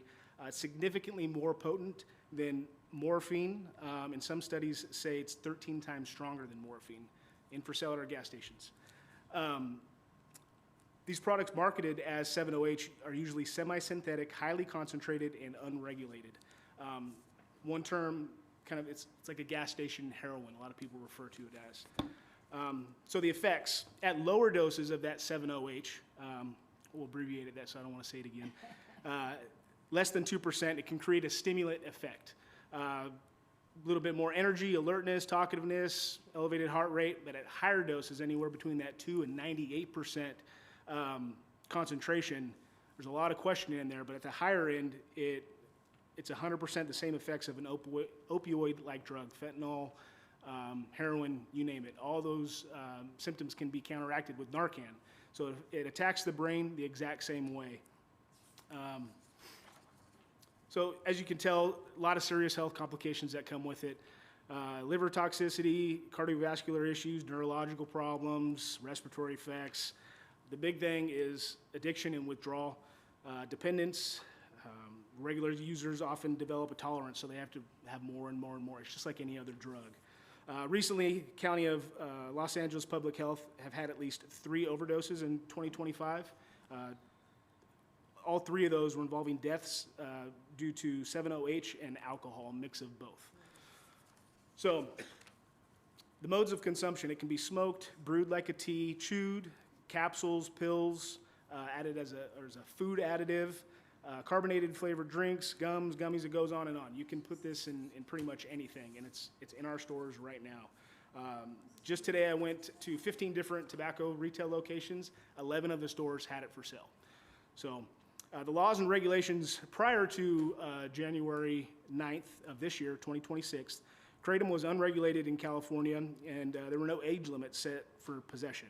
Some municipalities have set their own regulations regarding, like Fresno County and Fresno City, San Diego. A lot of cities have enacted municipal code to combat this.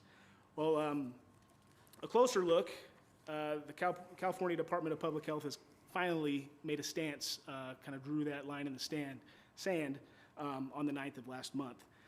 So the retail and online, this is a summary of what they came out with. The retail and online sale of Kratom and any 7-OH products in any form of consumption is unlawful per the Health and Safety Code 110555, due to the products not being approved and may cause harmful effects. So, and these Kratom, mitragynine, and the 7-OH all included in that. Currently, Kratom and related products are not approved as a federal food product, dietary supplement, or drug product. So therefore, all Kratom products are illegal to sell or manufacture in California. So our plan at the department, we have our tobacco retail licensing ordinance, and Section A of that states it shall be a violation of this chapter for a tobacco retailer or its agents or employees to violate any federal, state, or local tobacco law regulation. So it's kind of an umbrella term that we're able to get Kratom out of our stores in California, or excuse me, in Clovis, and have a just kind of a tighter grab on those. So conclude with that, unless you have anything to add, Sarge. Okay. Any questions? How long has this been around? Like, did it just show up 2 years ago? Is it 30 years old? Is it a? So as far as I can tell, it's been around for a couple years. With a lot of different bans that have come and gone in the tobacco world, this has just become more prevalent. It's another way for people to, it's usually the people that are proponents of Kratom, they say it is a way for them to get off heroin or ease pain when they can't get prescribed pills by their doctor. They don't see the negative aspects of it, but it's available and accessible to children. Well, your list of the things is the way you could consume it? Correct. Tea, gummy. Yeah, most of what we're seeing in the retail locations are pill form, and then powder, where they can put it in either foods Sprinkle it or something. or cook with it, bake with it. Yeah. Thanks. Go ahead, Drew. We had a meeting last week with Elk Grove over Zoom, and we didn't discuss Kratom directly, I don't think. But I was, during the conversation, I was led to believe that we're not getting a lot of we had a room full of folks here about 2 months ago, and their response back to us has been less than stellar. Would that be That is correct. We've reached out several times to get some communication lines open, and we have not heard anything at this point. And With the convenience store owners, tobacco retailers, yeah. And what is the name of the organization, the statewide one? It's APCA. Petroleum. Yeah. Yeah. Have they weighed in on this? No, not that I know of, sir. Okay. So what's our next step going to be? Are we going to warn and give them a drop dead date and do something? Yeah, so like I did, being new to this position, I am a face-to-face person. I want to go to each one of these stores and introduce myself and tell them, I'm the one that they're going to be dealing with.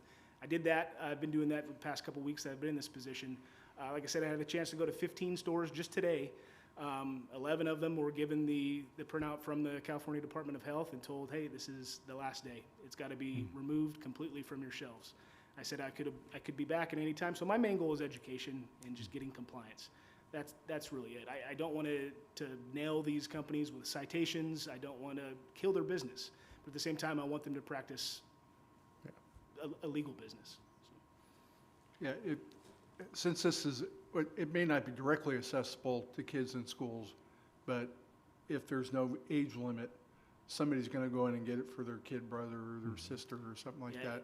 This will eventually end up in schools, and we'll end up with overdose situations that you know, I think probably everybody in this room might know somebody who lost a child or somebody they know to either an opioid overdose, fentanyl, where they're taking pills. They think, okay, I've taken Ritalin before, my brother took Ritalin. They take it and they don't wake up. And I have a handful of my high school friends that have lost children to this. So if I would hope that maybe some of the folks who are listening tonight, just speaking for myself, I'm not going to be real forgiving. If they don't want to comply, then they can go do business in some other community. That's all I have. Go ahead, Diane. So kind of to Lynn's point, I hadn't heard of this until a couple months ago when the County of Fresno and Fresno City took it up. And one thing I'd like some clarification on is I understand that there's kind of like, I think it might have to do with the two different ingredients that were referenced, but there's some of it that is more kind of along the medicinal lines, and then the other that's more, and I know the Fresno County only cracked down on one side of it. The city of Fresno said neither. So can you give us a little definition or explanation on the difference of those things and what the state is cracking down on, and if we have options to go further than that? Sure.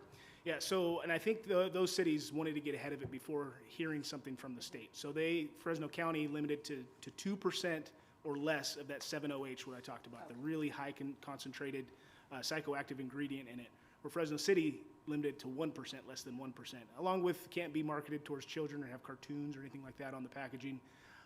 We're now with this official stance that came with the health department, they're classifying anything with kratom at all. It's very, very broad. Kratom or any 7-OH product is completely illegal. Okay. Yeah.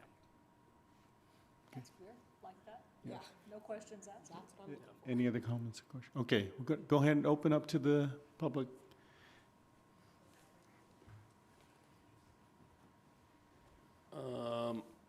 Yeah, this is kind of new to me too. Brian Wilson, 469 Bergen. So that all the stuff that's been legislated and thrown down is based on sales. So possession is still legal, correct? Correct. Okay, thank you. Okay. Anyone else? Okay, seeing none, we'll close the public portion. I just want to say, Officer Mooring, thank you for taking the time to reach out. At least that shows that we are extending and sharing what our policy is, and so now it's incumbent on them to really, meaning the industry, to follow our guidelines. And thank you for being clear and taking the time to do that. Appreciate that quite a bit. Yeah. So. One other quick question. Go ahead. Would this be an item that would be appropriate for the joint meeting with Clovis Unified? Yeah. Educating Clovis Unified would be critical. I mean, and jointly hearing their educating. experiences, you probably maybe you've been in touch already or will be in touch, but it might be a good opportunity to have a conversation with those folks, and maybe they can bring their chief or an officer or two to so we're all hearing the same thing about that. Just a thought. Okay. So, Ann, if you can let them know the joint meeting, if you two would like them there to present, that'd be great. Awesome. It's a joint meeting, so, okay, thank you very much. Thank you. Okay. And that completes our presentations. Now we'll go to city manager comments. Andy. Thank you, Mayor and members of the council. On the dais tonight is an updated list of council-directed items. It's been refreshed for 2026. In 2025, we worked through 40-plus items, probably closer to 60 because some were multiple items. But we're continuing to work through things and adding as appropriate. So this is an update for you all. With that, I have no other comments. Turn it back to you, Mayor. Okay. We'll go now to city council comments. So, Councilor Basco. Councilor Messenger. I mentioned it a little earlier. We had a meeting last week or the week before with Elk Grove. In some respects, they're ahead of us on the tobacco issues, and in some respects, we're ahead of them. So we're going to collaborate and see what we can do to come up with an effective tobacco enforcement policy. And I was a little concerned that we had a full room of people who were expressing their concern about their position as retailers who have been missing in action since that date. So if they're not part, they need to understand if they're not at the table, they're on the menu. And hopefully they'll get engaged. Thank you. Councilmember Ashbeck. You have the best sayings, Drew. Just a couple of comments on the Peg Plaza, yes, and we did talk about that last week. And it kind of occurred to me that we might want to ask Peg, as a citizen, to engage in a conversation. Just what does she have in mind? Because someone asked me if it was only for women, and I said that was not ever the intent, but it would be curious to see what her thought would. So just a thought on that. And then a shout out to the chamber and all of the city staff for their luncheon, and nice job, Amy, on the senior center. It needs to be a little bigger. Could you adjust? Can you account for that? I don't know, really. Hand down, is that what I see? TV screens. Huh? Needs more screens. TV screens? Drop down to the side. Drop down TV screens. 2 hands. Oh my gosh. And then I want to offer a reflection at the moment. So it occurred to me the other day that it is possible in the next 1 to, I'm going to say 3 years or 5, this entire council could change over. Re-elections, not elections, unelections, if we go to term limits, district elections. So this group, there's a good chance no one will be up here in a period of time for a whole bunch of running for other offices. And as I've been thinking about this whole discussion of In God We Trust, and we have 2 really thoughtful letters today suggesting that it's not a good idea, so the conversation still goes on. It dawns on me, Diane, I was thinking about you in particular when you got on the council, you were like, there's no policies written about how we do any of these things. So we're not in a hurry. We don't have to do it today. I don't want to see a social media post that this is Lynn trying to delay this, but I would like to ask my colleagues, to ask staff, if we could draft some policy guidelines on how do you redecorate this council chamber. Because what started out as God We Trust, Drew, with great love, turned into the Declaration of Independence, the U.S. Constitution, let's reupholster, the 10 Commandments. I mean, it could go on and on.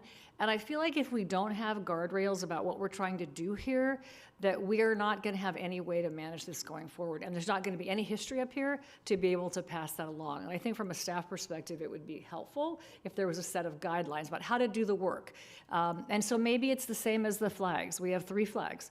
1, 2, 3. That's it. End of conversation. Because if we elect, if people get elected in the next 2 years that want to have something about another faith or animal rights, or where does it end, and how do you, and I don't know, Scott, you'll talk about the First Amendment, I'm sure, but where does it end in this space that we can kind of somewhat control?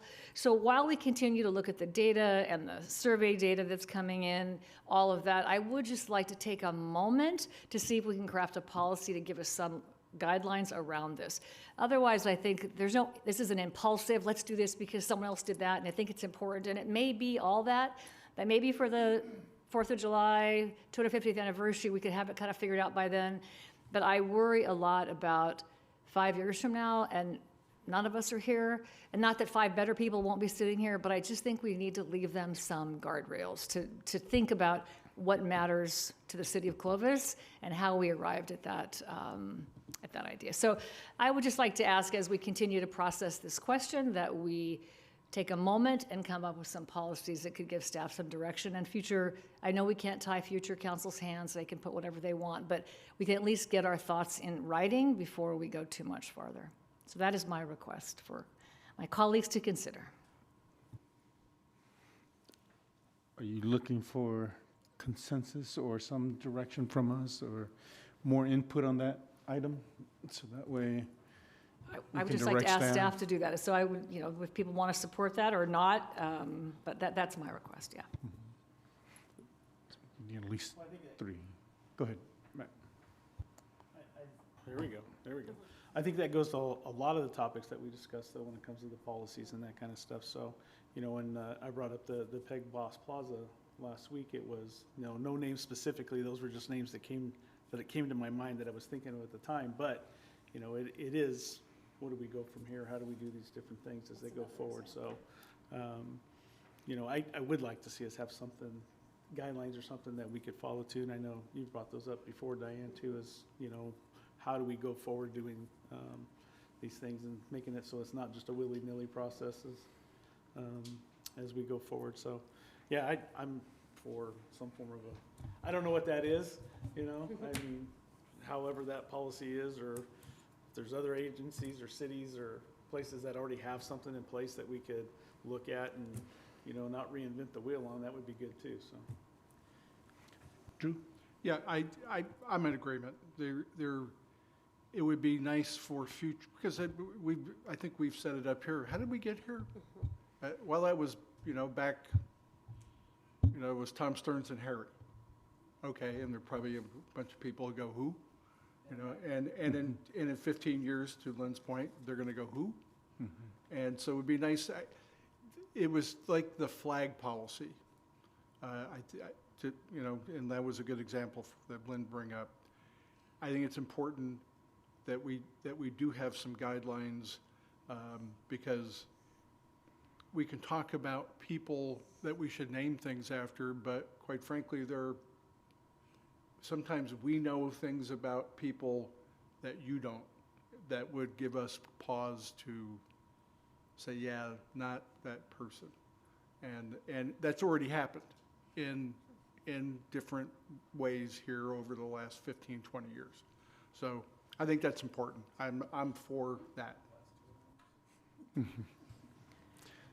Just some clarification on that, because obviously, like you say, that was one of the first things I brought up is when I first got a seat on this council, like, okay, how do we do things? You know, how does it work to do the agenda? How do we do? And there wasn't any of that. And over the last few years, we've taken a handful of those things and kind of actually put them down. And so obviously that's something that I still think is valuable to have kind of a handbook, so to speak. So when a new person comes to a seat, it's like, here's what you can expect, here's how these things work. But I don't think that you're asking to table the specific agenda item for next week, correct? I mean, the citizens came, asked us to consider it, we've done the community meetings, we've gone through all of this work, and so I don't see that as fitting into what you're requesting. So, I mean, as long as we're not trying to upend the process that started in September, that staff and the community, you know, participated in with the community meetings and the surveys and everything, and we'll still go through the process of that next time, then the rest of it, yeah, I totally support that. So as long as we're still following the path for the agenda item for next week, specifically to In God We Trust, et cetera, then yeah. So I'm actually asking that we take a pause and we maybe shoot for the 4th of July or something with a little more time, because if we put this up, then our policy is we put up anything. I mean, everything that comes to us or that has this, you know, I think it's, we didn't do a scientific survey, it's a poll. So I think it's just, we have to be careful how we do that. So I made the motion to get it on the agenda, so I'm not saying I don't want to do it. I just think we get one chance to put it up. And if the motto changes or I just think we don't want to take it down. So I don't think 6 more months is going to hurt. We still have thoughtful comments coming in that they're not in favor. So I think there's lots of conversations to still be had. So I'm not trying to derail it, but I do want to have a policy before we approve it. So that I am actually saying, take a pause on In God We Trust.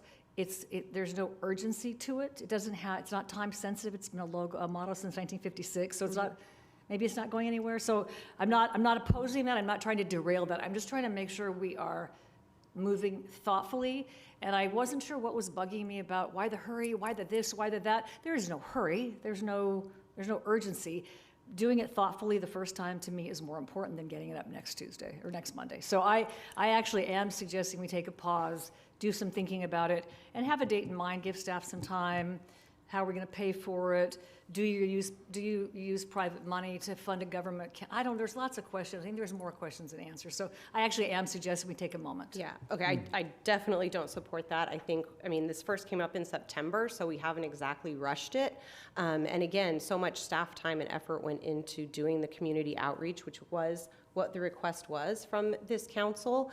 And we did do an actual scientific survey that had some great community feedback that was brought back to us. And so I don't see why we would, after going through all of that, taking the time to be deliberative about it, I absolutely do not support that. And I think that's just, I don't think that's in good faith to what we've already done from when the community brought it to us in September to all the work that's been done. I think that is, you know, we could have had that conversation a lot sooner. particularly even just the last time it was before council when the results of the survey were brought to us. So I don't think 1 week from it actually being an opportunity for the public to be here and weigh in. And to the comments that are still coming in, there's a lot of confusion, people thinking that it's a waste of taxpayer money, when part of what was initially put forward was that no taxpayer dollars would go to it. So that there's still some confusion of that, and just delaying it, I think, is only going to increase that. And I think we've done our due diligence, and we've been very thoughtful and deliberative about it, and I think we owe it to the community at this point to go ahead and see it through.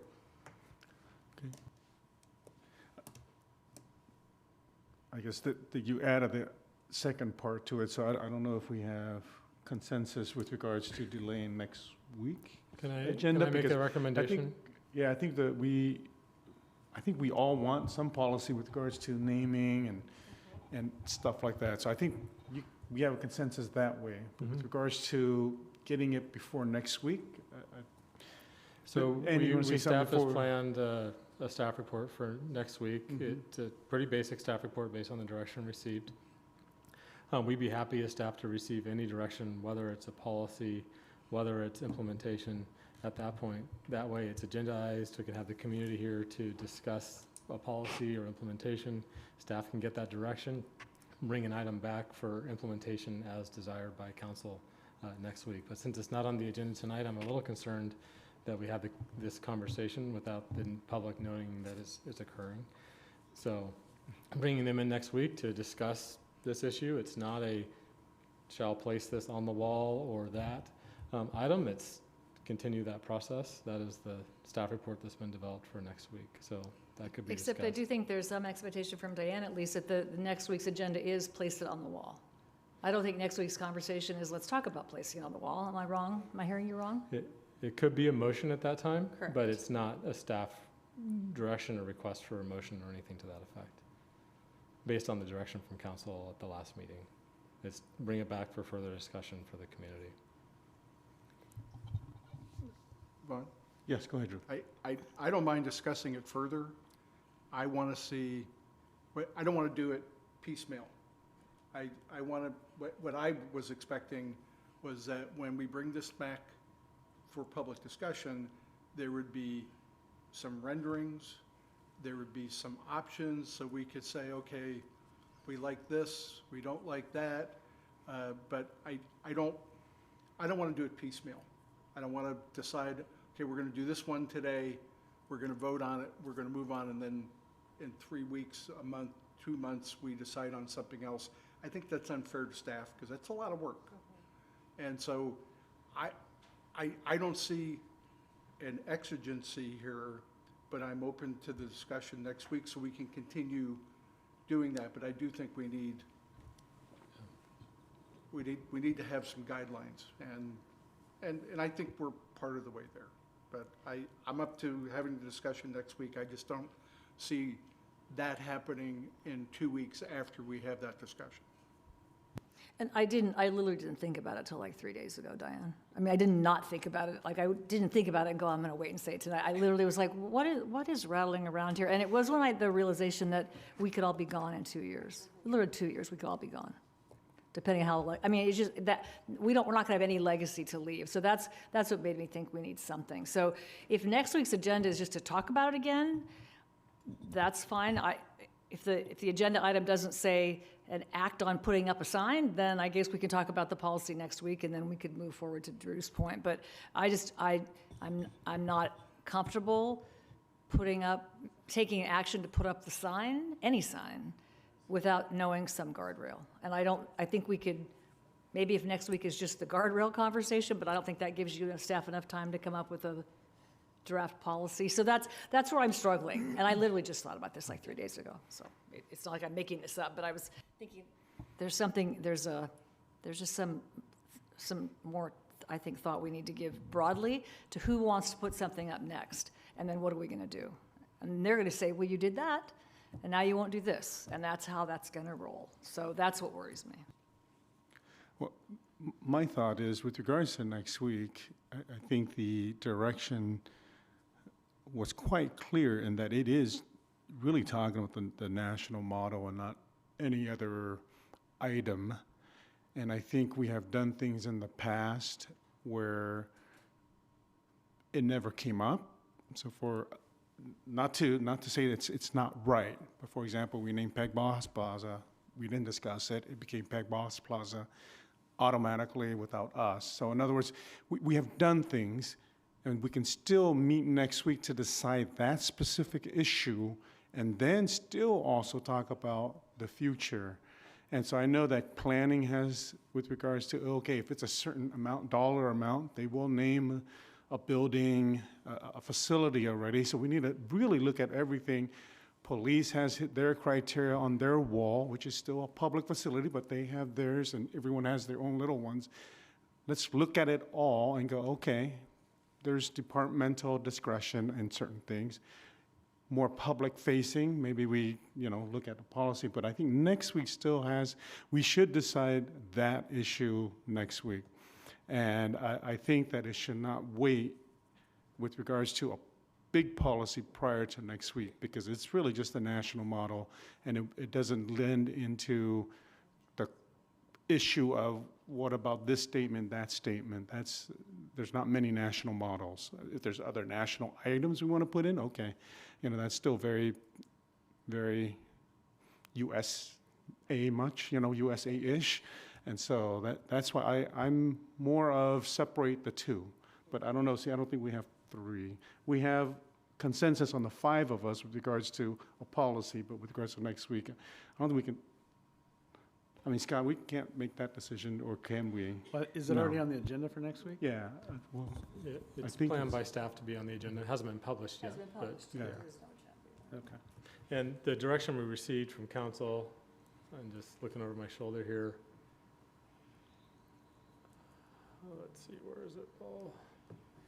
At the January 12th City Council meeting, City Council received and filed the results of the committee outreach related to the potential displays in the council chamber, including the national motto and God We Trust. During that meeting, City Council directed staff to return with a future agenda item to facilitate discussion and receive direction on what, if anything, should be displayed in the council chamber. It was not super defined by council at that moment. So next week could be opportunity to define that further. So next week isn't actually about In God We Trust, the way you just read it out loud. That was the direction we received at the last council meeting.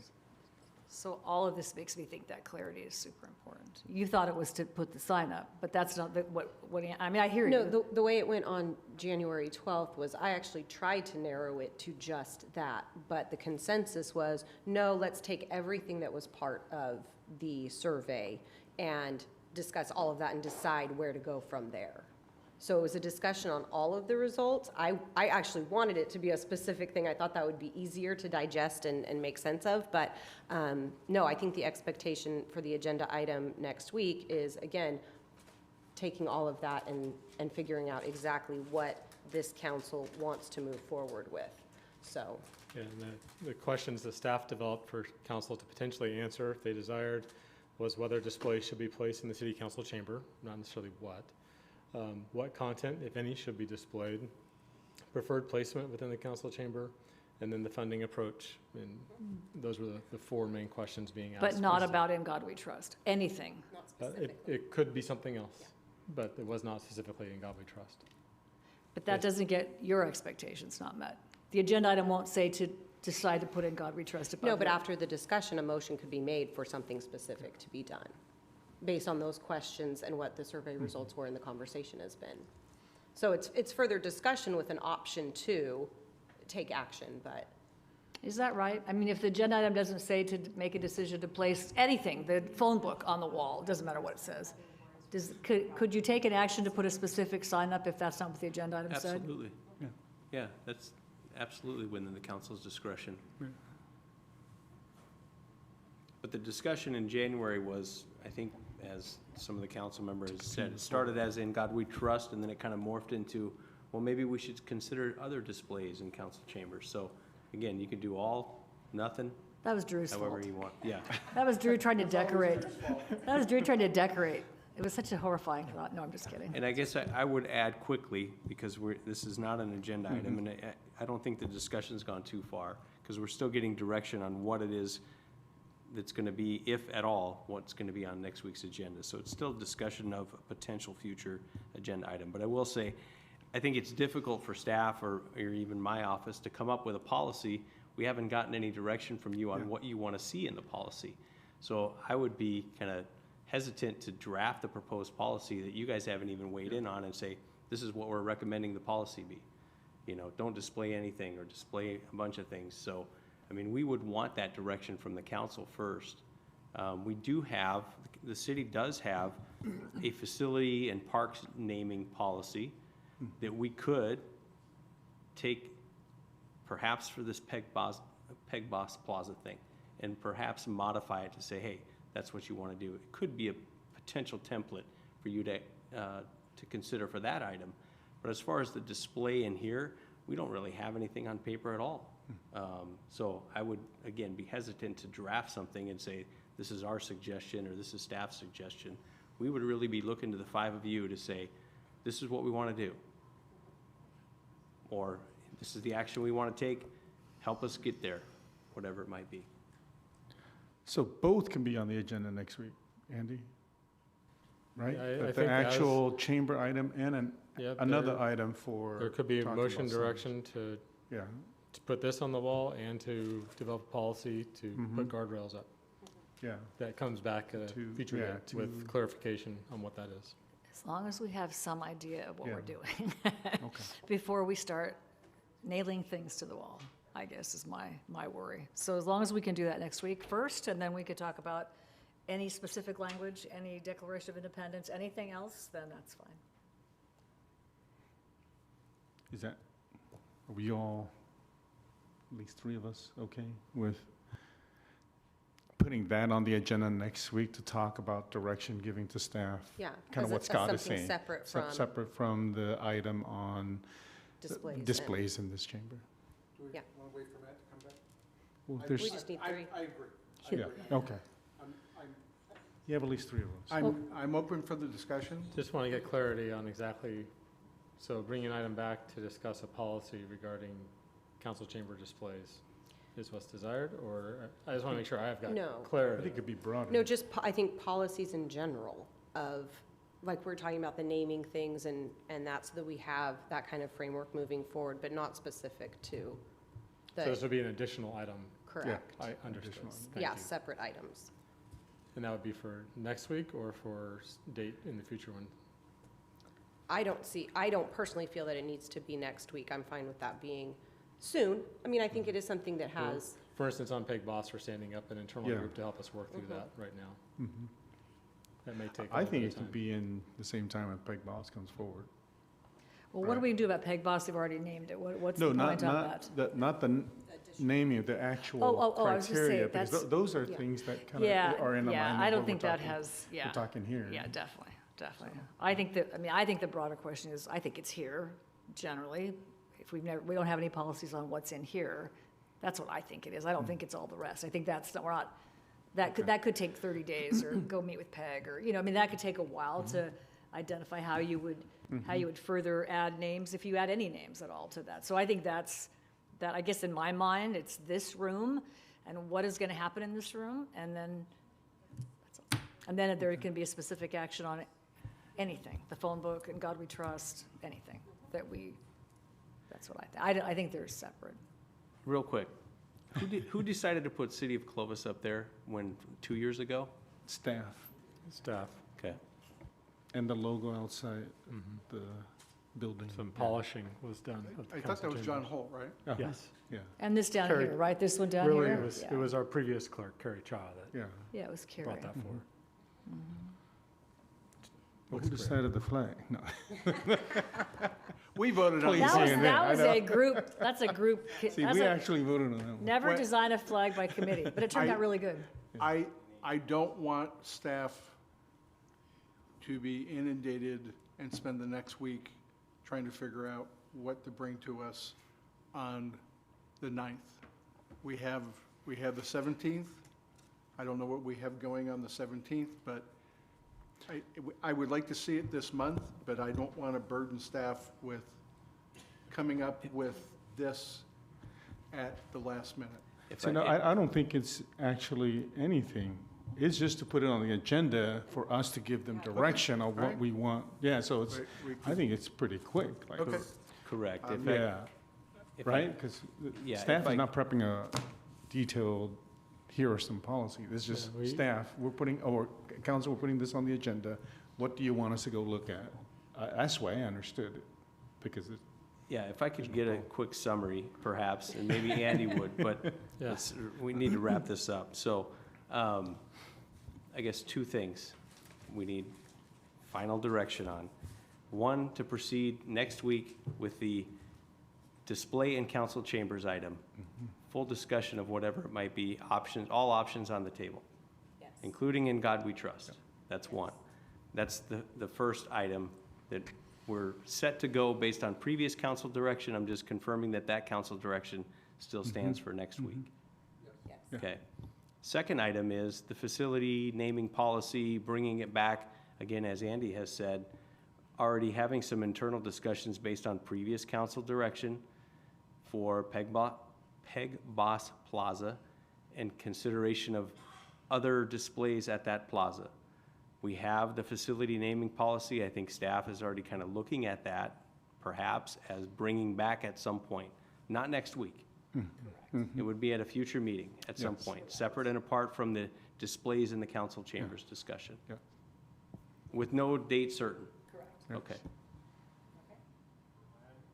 Andy? I am clear. Okay, Okay. thank you. Thank you. Thank you, Scott. Is the public clear? Yeah. And Andy, or Scott, can you help us understand the First Amendment, as not right now, but as part of your presentation next week? Can you help us understand what precludes anything from coming in here? I mean, just not an extreme, but you know, I mean, does anybody get to put any, could we handle any request that somebody would ask? Absolutely, we'll provide that. That would be great.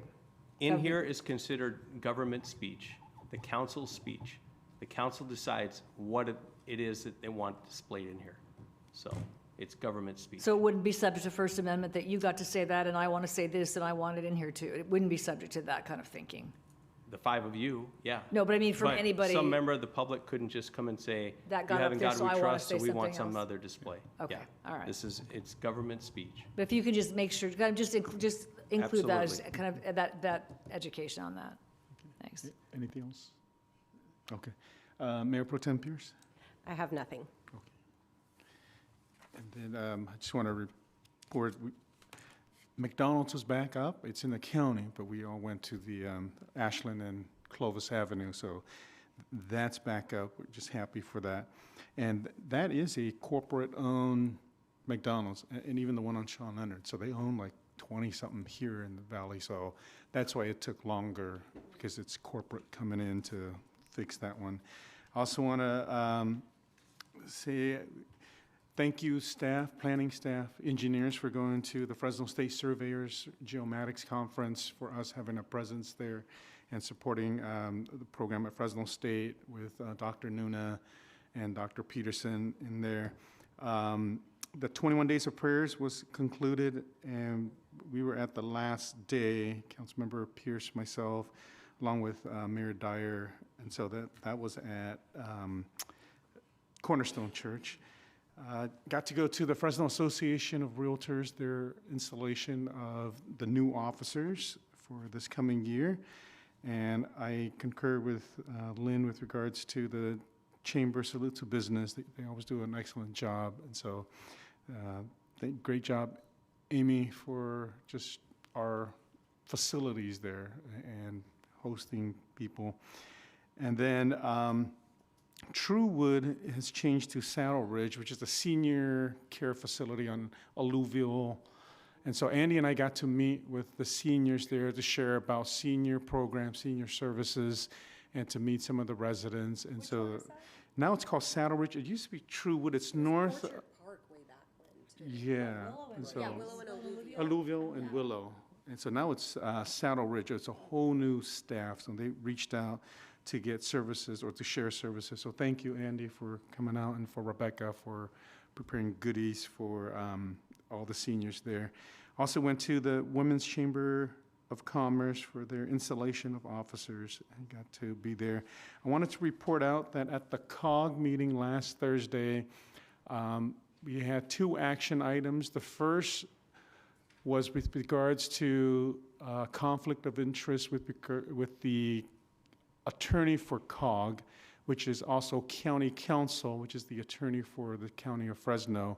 And because the Board of Supervisors has directed its county counsel to investigate COG, the COG leadership asked to seek outside counsel for the time being. That motion failed. The motion to then just seek counsel for COG or Measure C specific items only, that also failed. So we're kind of in limbo, just staying with what we are, how we are right now. So no action was taken there. The second action was to pay the facilitator of the steering committee, I think an extra, I want to say $25,000, and that also failed because the contract was for $50,000, and it was a unanimous vote to keep it at that amount. So, I wanted to ask the council. We already had a unanimous decision with regards to Clovis. Wanted to ask if we are willing to do a proclamation for the roundup and specifically for Donna, because they no longer in business, so we'd like to recognize her here. So see if we're all in agreement for that. Okay. And then the Red Cross, we do it every year as well. And so honoring the heroes, they called and asked for a resolution of the city council. See, we are in agreement. Okay, so we have those two, and then we'll have, Brianna, you can start working on those and set dates on when we will come back. And that's all I have. Okay. We will now move to closed session. We have 2 items. One is conference with legal counsel regarding existing litigation, and that's with Matthew Maciel versus the City of Clovis. And the second is conference with labor negotiators.